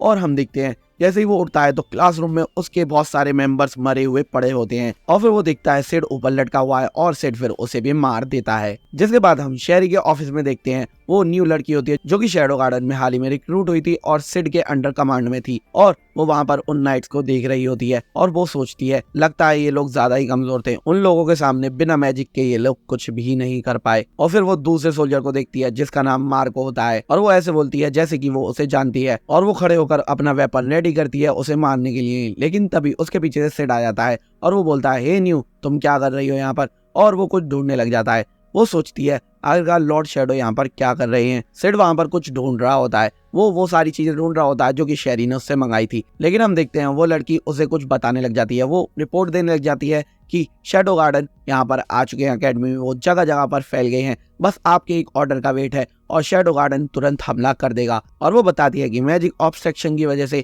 हम में से बहुत से लोग मैजिक यूज नहीं कर पा रहे हैं, सिर्फ 7 शैडोज ही प्रॉपर्ली मैजिक यूज कर पा रहे हैं, लेकिन उन सब में से सिर्फ लेडी गामा ही यहाँ पर प्रेजेंट है। और सिर्फ सोचता है ये क्या, गामा को तो बिल्कुल भी कॉम्बैट एक्सपीरियंस नहीं है। और वो बोलती है हाँ लेडी गामा ने अभी कमांड ले रखी है, बस लॉर्ड शैडो आपकी परमिशन की जरूरत है, हम हमला कर देंगे। जिसके बाद शैडो उसे सामान दिखाकर बोलता है क्या तुम ये बता सकते हो ये सामान क्या है, और हम देखते हैं वो लड़की उसे सारा सामान दे देती है जो उसे चाहिए होता है। जिसके बाद सिड उससे थैंक्स बोलता है उसकी हेल्प के लिए। वो बोलती है लॉर्ड शैडो क्या मैं जान सकती हूँ कि आपको ये सब सामान क्यों चाहिए।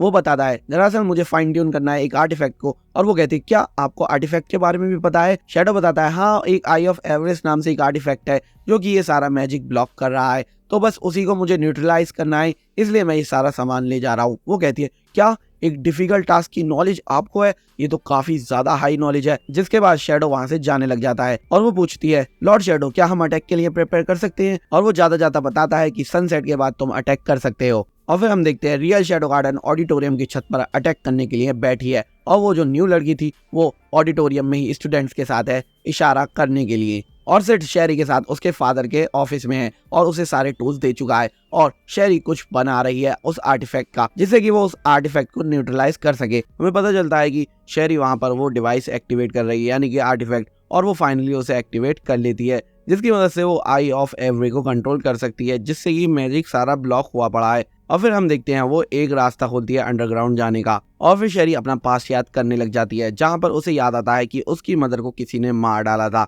और वो उसके पास जाकर रोने लग जाती है। उसे ये भी नहीं पता होता कि उसकी मदर को आखिरकार किसने मारा है। जिसके बाद उसकी मदर के फ्यूनरल पर असिस्टेंट प्रिंसिपल जो होते हैं वो उसके पास आते हैं और उसे बोलते हैं कि उसकी माँ उनकी बहुत ही अच्छी दोस्त थी और वो उनके काफी क्लोज थी, इसलिए वो बोलते हैं शेरी से कि वो उनके साथ रह सकती है। और तभी ये शेरी उन्हें अपना फादर मान लेती है, यानी कि असिस्टेंट प्रिंसिपल शेरी के रियल फादर नहीं है। शेरी सोचती है कि वो अब फाइनली अपने फादर की हेल्प कर पाएगी इस आर्टिफैक्ट के थ्रू। जिसके बाद शेरी सिड को थैंक यू बोलती है उसकी हेल्प के लिए। जिसके बाद शेरी सिड को वहीं छोड़कर नीचे चली जाती है। फिर हम कल्ट के उस सीनियर मेंबर को देखते हैं और वो सोच रहा है आखिरकार ये रेक्स कहाँ रह गया। अभी तक ये आया क्यों नहीं है। और उनमें से एक बंदा बोलता है कि रेक्स काफी देर से मिसिंग है और उसके साथ काफी सारे गार्ड भी थे, वो भी मिसिंग है। जिसके बाद हम देखते हैं रोज से कोई स्टूडेंट बात कर रहा होता है और वो बोल रहा होता है कि हमें कुछ ना कुछ करना पड़ेगा, हम यहाँ पर ऐसे चुपचाप नहीं बैठे रह सकते। लेकिन रोज बोलती है हम कुछ भी नहीं कर सकते। जिसके बाद हम एक फायर की आवाज सुनते हैं और हमें पता चलता है कि कल्ट के किसी बंदे ने ही फायर करी है एक स्टूडेंट पर और सारे स्टूडेंट वहां पर बैठे हुए हैं। वो कल्ट वाले मेंबर काफी ज्यादा एंजॉय कर रहे हैं उन लोगों को मारने में। फिर हम शेरी को देखते हैं और शेरी ऑडिटोरियम के ऊपर आ गई होती है और वो वहां पर सिचुएशन को एनालाइज कर रही होती है। वो एक्चुअली आई ऑफ एवरी को ढूंढ रही होती है जिसने कि पूरे मैजिक को ब्लॉक कर रखा है और वो उस कल्ट के सुपीरियर मेंबर के पास वो आई ऑफ एवरी देख लेती है। जिसके बाद वो अपने पास से उस आर्टिफैक्ट को निकालती है, उसे एक्टिवेट करती है और उसे आई ऑफ एवरी की तरफ फेंक देती है। जैसे ही वो उसे आई ऑफ एवरी की तरफ फेंकती है तो आई ऑफ एवरी अपना काम करना बंद कर देती है और स्कूल के ऊपर से वो सर्कल हट जाता है, जिसकी वजह से वो लोग मैजिक यूज नहीं कर पा रहे हैं। सब लोग सोचते हैं आखिरकार क्या हुआ, लेकिन तभी रोज उठती है और उनमें से एक बंदे को मार देती है और वो बोलती है हमारा मैजिक अनसील हो चुका है, अब वक्त आ गया है हमें भी लड़ने का। और हम देखते हैं वो लोग उन कल्ट के मेंबर से लड़ने लग जाते हैं, यानी कि स्टूडेंट कल्ट के मेंबर से लड़ने लग जाते हैं। वो सुपीरियर उन्हें ऑर्डर देता है कि इन सबको मार डालो और वो वहां से कहीं जाने लग जाता है। लेकिन फिर हम रोज को देखते हैं और वो बोल रही होती है हमें अभी पूरा मैजिक हमारा वापस नहीं मिला है, हमें अपना मैजिक खत्म होने से पहले इन लोगों को जान से मारना पड़ेगा, इससे पहले कि हमारे हाथ से टाइम निकल जाए। और वो वहां पर लड़ने लग जाती है, लेकिन हम देखते हैं कल्ट के मेंबर उस पर भारी पड़ रहे होते हैं और वो उन्हें नहीं मार पाती है। लेकिन तभी वहां पर शैडो की एंट्री होती है और सब उसे देखकर शॉक हो जाते हैं और वो रोज से बोलता है बहुत अच्छे, तुमने अभी तक काफी अच्छे से संभाला। जिसके बाद हम शैडो गार्डन के बाकी मेंबर्स को भी देखते हैं और वहां पर वो सभी खड़े हुए होते हैं। शैडो बोलता है हम शैडो गार्डन हैं और हम शैडोज में रहकर शैडोज में हंट करते हैं। जिसके बाद शैडो गार्डन उन कल्ट के मेंबर्स पर हमला कर देता है और वो आपस में लड़ने लग जाते हैं। रोज को समझ नहीं आ रहा होता आखिरकार ये सब क्या चल रहा है, हमें क्या करना चाहिए। और वो सब स्टूडेंट्स को बोलती है ऑडिटोरियम छोड़कर भागो, यही सही मौका है यहाँ से निकलने का। फिर हम उस कल्ट के मेंबर को कहीं जाते हुए देखते हैं। शैडो उस पर नजर रख रहा होता है, लेकिन तभी हम देखते हैं वो शैडो की नजरों से गायब हो जाता है और शेरी ऑडिटोरियम में अपने फादर को ढूंढ रही होती है, उसे वो कहीं भी नहीं मिल रहे होते। लेकिन तभी हम देखते हैं वहां पर कुछ अजीब सा होने लग जाता है, पूरे ऑडिटोरियम में आग लगने लग जाती है। सभी लोग सोच रहे होते हैं आखिरकार ये क्या हो रहा है, रोज भी यही सोच रही है आखिर ये क्या हो रहा है। शैडो उस कल्ट के सीनियर मेंबर को ढूंढ रहा होता है और हम देखते हैं कि आग चारों तरफ स्कूल में फैल रही है और हम देखते हैं उस कल्ट के बंदे ने ही कुछ करा है जिसकी वजह से पूरे स्कूल में आग फैल गई है। उसके बाद थोड़ा टाइम बीत जाता है और हम प्रिंसेस आयरिस को स्टूडेंट के पास भागता हुआ देखते हैं और वहां पर रोज और बाकी स्टूडेंट्स भी होते हैं। वहां पर आयरिस पूछती है आखिरकार यहाँ क्या हुआ है, जिस पर रोज बोलती है मुझे नहीं पता, कोई मिस्टीरियस ऑर्गेनाइजेशन यहाँ पर अचानक से आ गई और उसने उन टेररिस्ट को मार दिया, उनका नाम था शैडो गार्डन। और वो बोलती है लेकिन टेररिस्ट भी अपना नाम शैडो गार्डन ही बता रहे थे। फिर हम शेरी को भागता हुआ देखते हैं और वो अपने फादर को ढूंढ रही है और वो वापस से उनके ऑफिस में जा रही होती है। लेकिन तभी हम असिस्टेंट प्रिंसिपल के ऑफिस में देखते हैं कि वो कल्ट का सीनियर बंदा वहां पर कुछ किताबें जला देता है निकाल कर और वहां पर सिड बैठा हुआ होता है और सिड उस बंदे को असिस्टेंट प्रिंसिपल बुलाता है। जिसके बाद वो अपना मास्क उतारता है और हमें पता चलता है कि वो कल्ट का मेंबर कोई और नहीं बल्कि असिस्टेंट प्रिंसिपल ही है, यानी कि शेरी का फादर, जो कि उसका रियल फादर भी नहीं है। वो सिड से बोलते हैं आखिरकार तुम्हें पता कैसे चला कि ये मैं ही हूँ, क्या तुम्हें मेरे चलने के तरीके से पता चला, मैं काफी इम्प्रेस हूँ, तुम्हारी नजर काफी अच्छी है। सिड बोलता है क्या मैं आपसे कुछ पूछ सकता हूँ, जिस पर वो बोलते हैं हाँ बिल्कुल पूछ सकते हो। फिर सिड पूछता है आखिरकार तुम ये सब क्यों कर रहे हो, जिस पर असिस्टेंट प्रिंसिपल बताते हैं तुम्हें पता है एक टाइम पे मैं अपनी लाइफ में नंबर 1 शॉट्समैन था पूरी दुनिया में, लेकिन एक डिसीज की वजह से वो मुकाम मेरे से यूं ही छिन गया। और असिस्टेंट प्रिंसिपल ये सब बताते हुए अपना वो सूट उतार देते हैं और अपना चश्मा भी पहन लेते हैं और वो बताते हैं मैंने अपनी बीमारी की वजह से काफी कुछ सफर करा, लेकिन एक दिन मुझे एक ऐसे आर्टिफैक्ट के बारे में पता चला जो कि मेरी बीमारी को खत्म कर सकता है। और फिर वो शेरी की माँ का जिक्र करते हैं और वो बताते हैं कि शेरी की माँ ही वो रिसर्चर थी जिसे उन्होंने फंड करा था उस आर्टिफैक्ट के लिए रिसर्च करने के लिए जो कि उनकी डिसीज क्योर कर सकता है। और वो बताते हैं हम लोगों के बीच सब कुछ बहुत अच्छा चल रहा था और वो रिसर्च भी काफी अच्छी चल रही थी और एक दिन मुझे वो आर्टिफैक्ट मिल ही गया जिसकी मुझे इतनी ज्यादा तलाश थी, लेकिन शेरी की माँ उसे यूज करने के खिलाफ थी। वो बोल रही थी कि हमें इसे गवर्नमेंट को दे देना चाहिए, जिस पर मुझे काफी ज्यादा गुस्सा आया। पहले तो मैंने उसे काफी तड़पाया और फिर उसको मार डाला और उस आर्टिफैक्ट को अपने पास ही रखा। शेरी को कभी कुछ पता नहीं चला और उसने कभी भी मुझ पर डाउट भी नहीं करा और मेरी रिसर्च को शेरी ने आगे बढ़ाया, इसलिए मैंने उसे अपने पास रखा। और फिर वो बोलते हैं क्या तुम्हें तुम्हारे सवाल का जवाब मिल गया। सिड बोलता है हाँ काफी हद तक मुझे मेरे सवालों का जवाब मिल चुका है, जिसके बाद वो दोनों फाइट करने के लिए रेडी हो जाते हैं और सिड बोलता है चलो इसे जल्दी से खत्म करते हैं। जिसके बाद सिड असिस्टेंट प्रिंसिपल की तरफ भागता है स्वॉर्ड लेकर अपनी, लेकिन असिस्टेंट प्रिंसिपल एक ही बार में उसे खिड़की के बाहर फेंक देते हैं कट करके और वो वहां से जाने लग जाते हैं। लेकिन अगले ही सेकंड हम देखते हैं वहां पर शैडो आ जाता है। शैडो यानी कि सिड दोनों एक ही हैं, लेकिन वो शैडो फॉर्म में आता है इस वक्त और वो बोलता है तुम्हें बहुत जल्दी है यहाँ से जाने की। और शैडो असिस्टेंट प्रिंसिपल की तरफ आता है और अपनी स्वॉर्ड निकालता है। असिस्टेंट प्रिंसिपल कहते हैं मैं कोई बेवकूफ आदमी नहीं हूँ, मैं तुम्हें देखकर बोल सकता हूँ कि तुम मुझसे ज्यादा पावरफुल हो और मैं करंटली डिसएडवांटेज पर हूँ। जिसके बाद वो आई ऑफ एवरी को निकालते हैं और उसकी पावर को रिलीज कर देते हैं और हम देखते हैं वो आर्टिफैक्ट उनकी पावर काफी ज्यादा इंक्रीज कर देता है और वो सोचते हैं कि वो शैडो को इस पावर से आसानी से हरा सकते हैं और वो शैडो पर अटैक करने लग जाते हैं। लेकिन शैडो उनके सारे अटैक्स को आसानी से ब्लॉक कर रहा होता है और शैडो ब्लॉक करता करता बोर हो जाता है और इसीलिए शैडो भी अटैक कर देता है, जिसकी वजह से वो काफी ज्यादा बुरे हर्ट हो जाते हैं और उन्हें और भी ज्यादा गुस्सा आने लग जाता है। वो फिर से उस पर अटैक करते हैं और उससे बोलते हैं ऐसा नहीं हो सकता, तुम इतने ज्यादा परफेक्ट नहीं हो सकते, मैं तुम्हें हरा कर ही रहूंगा चाहे कुछ भी हो जाए। लेकिन शैडो उसका कोई भी जवाब नहीं देता है। जिसके बाद वो बोलते हैं तुम्हें पता नहीं है मैं पूरी तरह से तैयार हूँ, मैंने हर इल्जाम तुम्हारी ऑर्गेनाइजेशन के ऊपर डालने की तैयारी कर ली है, तुम ही ईविल बनोगे और तुम ही किंगडम के दुश्मन बनोगे जिसने सब कुछ बुरा करा है। और ये सुनकर शैडो बोलता है अच्छा ऐसा है तो मुझे कोई दिक्कत नहीं है, मुझे फर्क नहीं पड़ता कि तुम मेरी ऑर्गेनाइजेशन को ईविल प्रूव करोगे या नहीं। और वैसे भी शैडो गार्डन ऑर्गेनाइजेशन कोई अच्छा काम करने के लिए नहीं बनी थी, लेकिन हम लोग ईविल भी नहीं थे तो मुझे कोई फर्क नहीं पड़ता,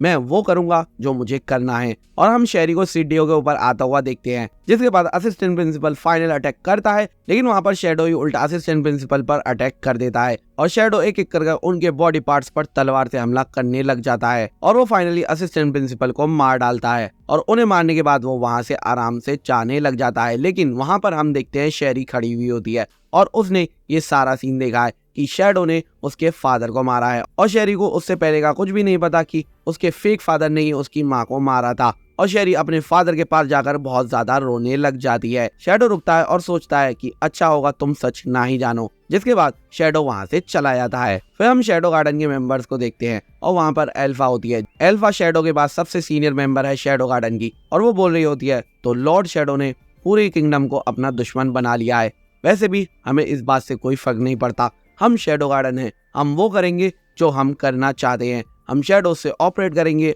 और शैडोज में क्राइम खत्म करेंगे, चाहे उसके लिए हमें गिल्ट में ही क्यों ना रहना पड़े। और वो बोलती है कि 7 शैडोज को इकट्ठा करो, जो भी मेंबर आसपास है उन सबको एक साथ लाओ। फिर हम देखते हैं नेक्स्ट डे हो जाता है और स्कूल की हालत काफी ज्यादा बुरी है। सिड वहां से जा रहा होता है और वो बोल रहा होता है स्कूल की ऐसी हालत की वजह से उन्होंने समर ब्रेक दे दिया है। फिर हम शैरी को देखते हैं, शैरी सिड से कुछ बात करने आती है। वो दोनों आपस में बात करते हैं और शैरी सिड को बताती है कि मैं पढ़ाई करने के लिए अब्रॉड जा रही हूँ और वो एक सिटी का नाम बताती है जिसका नाम लॉगोस होता है और वो साइंस के लिए काफी ज्यादा अच्छी सिटी है, यानी कि वहां पर साइंस की तरक्की काफी ज्यादा अच्छी है। सिड शैरी को बेस्ट ऑफ लक बोलता है उसकी पढ़ाई के लिए और उसके फ्यूचर के लिए। जिसके बाद शैरी वहां से जाने लग जाती है, लेकिन सिड उसे रोकता है और पूछता है क्या मैं जान सकता हूँ ऐसा क्या रीजन है जो तुम वहां पर पढ़ने जा रही हो। जिस पर शैरी बोलती है ये एक सीक्रेट है और उसके बाद शैरी वहां से चली जाती है। ज्यादातर स्टूडेंट्स अपने अपने घर जा चुके हैं क्योंकि अब उन्हें अभी कुछ काम नहीं है और सभी डॉर्म्स काफी ज्यादा खाली हैं और सिड अपने घर नहीं गया है। हम देखते हैं उसकी बहन को, वो उसके डॉर्म रूम में आती है लेकिन वो उसे नहीं मिलता और वो वहां से चली जाती है।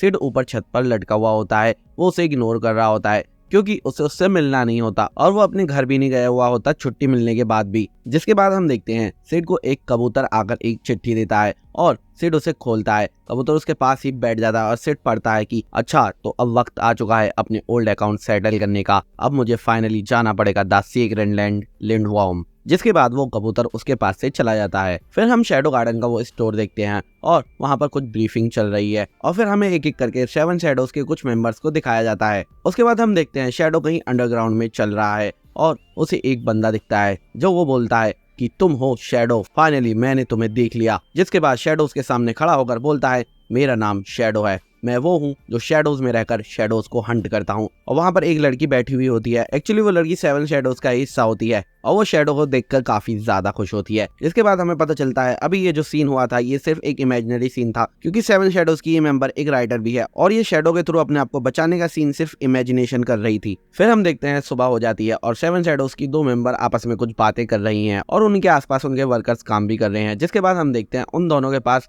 वो न्यू मेंबर आती है, वो जो न्यू रिक्रूट हुई थी जो शैडो के कमांड के अंदर थी, और वो दोनों उसे गुड मॉर्निंग बोलते हैं और पूछते हैं क्या कोई बात हुई है। जिसके बाद वो बताती है हमें लेडी एल्फा के थ्रू कुछ डायरेक्शंस मिली हैं, हमें उस पर एक्ट करना पड़ेगा। उसके बाद हम आयरिस और एलेक्सिया को देखते हैं और वो एक स्टोर में है और वो कुछ खरीदने आई हैं, जहाँ पर हमें पता चलता है कि ये स्टोर काफी ज्यादा फेमस है। आजकल यहाँ पर काफी लोग शॉपिंग करने आते हैं और हम वहाँ पर देखते हैं काफी सारी फैंसी चीजें रखी हुई होती हैं। आयरिस एलेक्सिया से बोलती है कि ये मत भूलना कि यहाँ पर हम इसलिए आए हैं क्योंकि तुम हाल ही में एक ट्रिप पर जाने वाली हो, उसके लिए कुछ सामान खरीदने के लिए। जिसके बाद एलेक्सिया कुछ चीजें ट्राई करने लग जाती है। वो एक हेड ट्राई करती है जिसमें वो काफी अच्छी लग रही होती है और उसे वो काफी ज्यादा पसंद आ रहा होता है और हमें पता चलता है कि उसकी ट्रिप भी सेक्रेड लैंड में ही होने वाली है, जहाँ पर शैडो जा रहा है और सेक्रेड लैंड में कोई गॉडेस ट्रायल नाम से इवेंट भी हो रहा है, उसी के लिए एलेक्सिया को वहां पर जाना है। और एलेक्सिया आयरिस से ये भी बोलती है कि मेरे पास कुछ टाइम होगा वहां पर जाकर, तब तक मैं कुछ रूमर्स और करप्शन के बारे में जानकारी इकट्ठा कर सकती हूँ। और आयरिस बोलती है हाँ ये तो है, तुम्हारे बीच लोग लेस गार्डेड रहते हैं, मेरे अराउंड तो काफी ज्यादा गार्डेड रहते हैं।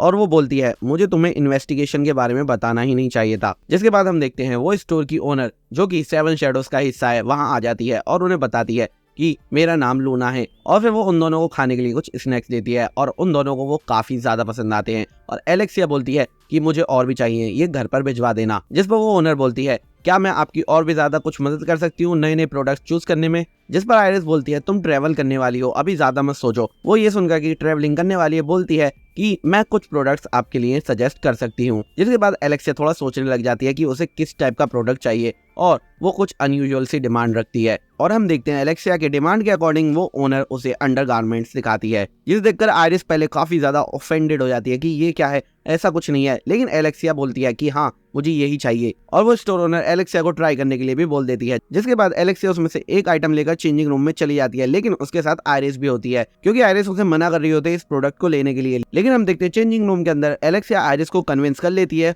उस आइटम्स को खरीदने के लिए और वो उन सभी आइटम्स का ऑर्डर दे देती है काफी सारे। जिसके बाद हम एक रात पहले का इंसिडेंट देखते हैं जब स्कूल चल रहा था और रोज काफी ज्यादा परेशान हो रही थी और उसने काफी सारे लोगों को रेस्क्यू कराया था। जिसके बाद हम देखते हैं रोज इंजर्ड लोगों के रूम में जाती है और वहां पर वो किसी को ढूंढ रही होती है और हम देखते हैं एक्चुअली में रोज सिड को ढूंढ रही होती है और उसे सिड मिल गया होता है और वो उसे देखकर काफी ज्यादा खुश होती है। सिड काफी ज्यादा पट्टियों में लपेटा हुआ वहां पर पड़ा होता है और उसके पास उसके दो दोस्त भी होते हैं, लेकिन सिड की आंख खुली हुई होती है और रोज काफी ज्यादा खुश होती है। रोज उसके पास जाती है और बोलती है कि सिड तुम्हारे एफर्ट्स काम कर गए, मैं तुम्हारी फीलिंग्स को एक्सेप्ट करती हूँ, तुमने मेरे लिए अपनी लाइफ को दांव पर लगा दिया, अब मैं तुम्हें अपना दिल दूंगी। जिसके बाद हम एक ट्रेन को देखते हैं और उसमें रोज और सिड एक साथ बैठे हुए हैं। रोज ने सिड के कंधे पर सिर रख रखा है और वो बोल रही है सिड मैं बहुत ज्यादा खुश हूँ कि हम दोनों एक साथ सेक्रेड लैंड जा रहे हैं। और सिड सोच रहा होता है मुझे कुछ स्पेस चाहिए। रोज बताती है कि हम सेक्रेड लैंड 2 दिन के अंदर पहुंच जाएंगे, तब तक हम रिलैक्स कर सकते हैं और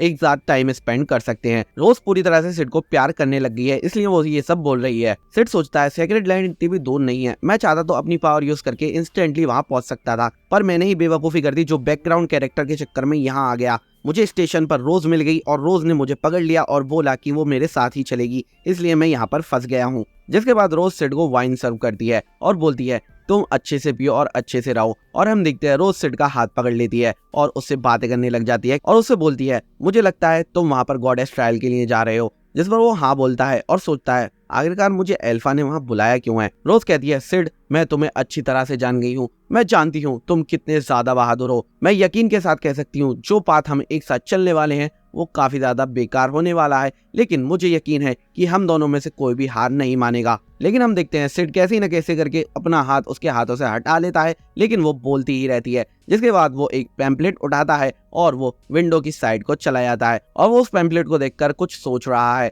तभी हम देखते हैं रोज उसके पीछे आ जाती है और फिर से उसका हाथ पकड़ लेती है और वो कहती है हम दोनों हमारे प्यार के पाथ को एक साथ चलेंगे और उसे ओवरकम भी कर लेंगे, चाहे उसके लिए हमें कुछ भी करना पड़े। और सिड उसकी बातें सुनकर सोच रहा होता है कि अच्छा तो ये चीज है, ये वो वाली बात है, प्यार, फ्यूचर, बच्चे, ये सब मैं समझ गया, ये मुझे लव के रिलीजन में कन्वर्ट करना चाहती है, पर मेरे लिए ये सब बातें बेकार हैं। उसके बाद हम देखते हैं 2 दिन बीत चुके हैं और सिड फाइनली पहुंच चुका है सेक्रेड लैंड ऑफ लिंडवॉर्म में, जहां पर गॉडेस ट्रायल होने वाला है और हम देखते हैं वो मार्केट में घूम रहा है रोज के साथ और कुछ ऑब्जेक्ट को देख रहा है और वो रोज से पूछता है आखिरकार इस सारे पेंडल्स में वॉरियर्स का लेफ्ट हैंड ही क्यों है, जिस पर रोज बताती है कि ऐसी लेजेंड है कि हीरो ओलिवर ने डीमन डायब्लोस का उल्टा हाथ काट दिया था बहुत समय पहले सेक्रेट लैंड के माउंटेन्स के आसपास, और उस जगह को आज के टाइम में सेंचुरी बोला जाता है। और ये भी बोला जाता है कि सेंचुरी के अंदर ही डायब्लोस की लेफ्ट आर्म दबी हुई है। और फिर हम देखते हैं वहां पर रोज को एक साइन बोर्ड दिखता है जहाँ पर लिखा हुआ होता है book signing event of Natsume the writer. रोज बहुत ज्यादा खुश हो जाती है ये देखकर और बोलती है मैं इसकी बहुत ही ज्यादा बड़ी फैन हूँ,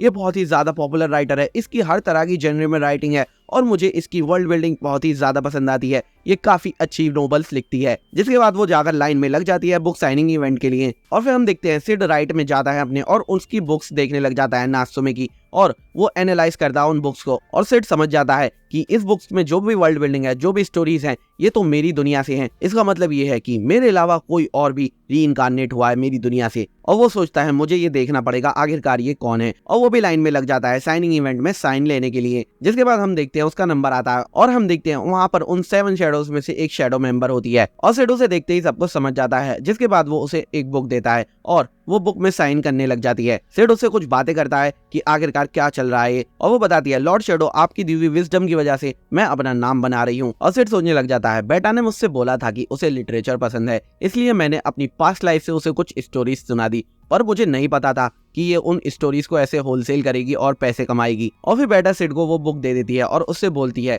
इसके अंदर मैंने वो सारी डिटेल्स लिख दी हैं जो नेसेसरी है मिशन के लिए। और सिड सोच रहा होता है बीटा मैं बहुत ही ज्यादा डिसअपॉइंटेड हूँ तुमने इतनी ज्यादा कॉपी क्यों करी है मेरी स्टोरीज की। और फिर वो वहां से चला जाता है। जिसके बाद हम देखते हैं रोज उससे पूछती है मुझे नहीं पता था कि तुम भी नात्सुमे के इतने बड़े फैन हो, ये देखो मेरे लिए उसने पर्सनलाइज सिग्नेचर करे हैं मेरे नाम के साथ। और वो बहुत ही ज्यादा खुश हो रही होती है और वो सिड से पूछती है क्या तुम्हें भी पर्सनलाइज सिग्नेचर मिले हैं। जिसके बाद सिड वो बुक खोलता है और हम देखते हैं वहां पर कुछ अजीब से लेटर्स लिखे हुए होते हैं। रोज बोलती है ये तो एंशिएंट लेटर्स हैं। वो सोचता है एंशिएंट लेटर्स आखिरकार ये कैसे है, क्या तुम इसे रीड कर सकती हो। वो बोलती है नहीं मैं ज्यादा कुछ तो नहीं जानती पर मैं बहुत बेसिक जानती हूँ, अगर मैं इसे पढ़ भी लूंगी तो मैं तुम्हें इसका मीनिंग नहीं बता पाऊंगी। और वो सोचती है आखिरकार नात्सुमे ने एंशिएंट लैंग्वेज में क्या लिखा है तुम्हें। फिर सिड उसे बोलता है मुझे लगता है ये लिखना जरूर कूल रहा होगा। जिसके बाद वो उसे इग्नोर कर देती है। उसके बाद हम एल्फा को देखते हैं और ऐसा लगता है वो किसी पैलेस में है और वो ग्रेट हीरो ओलिवियर के बारे में बात कर रही है और वो सेंचुरी के बारे में भी सोच रही है।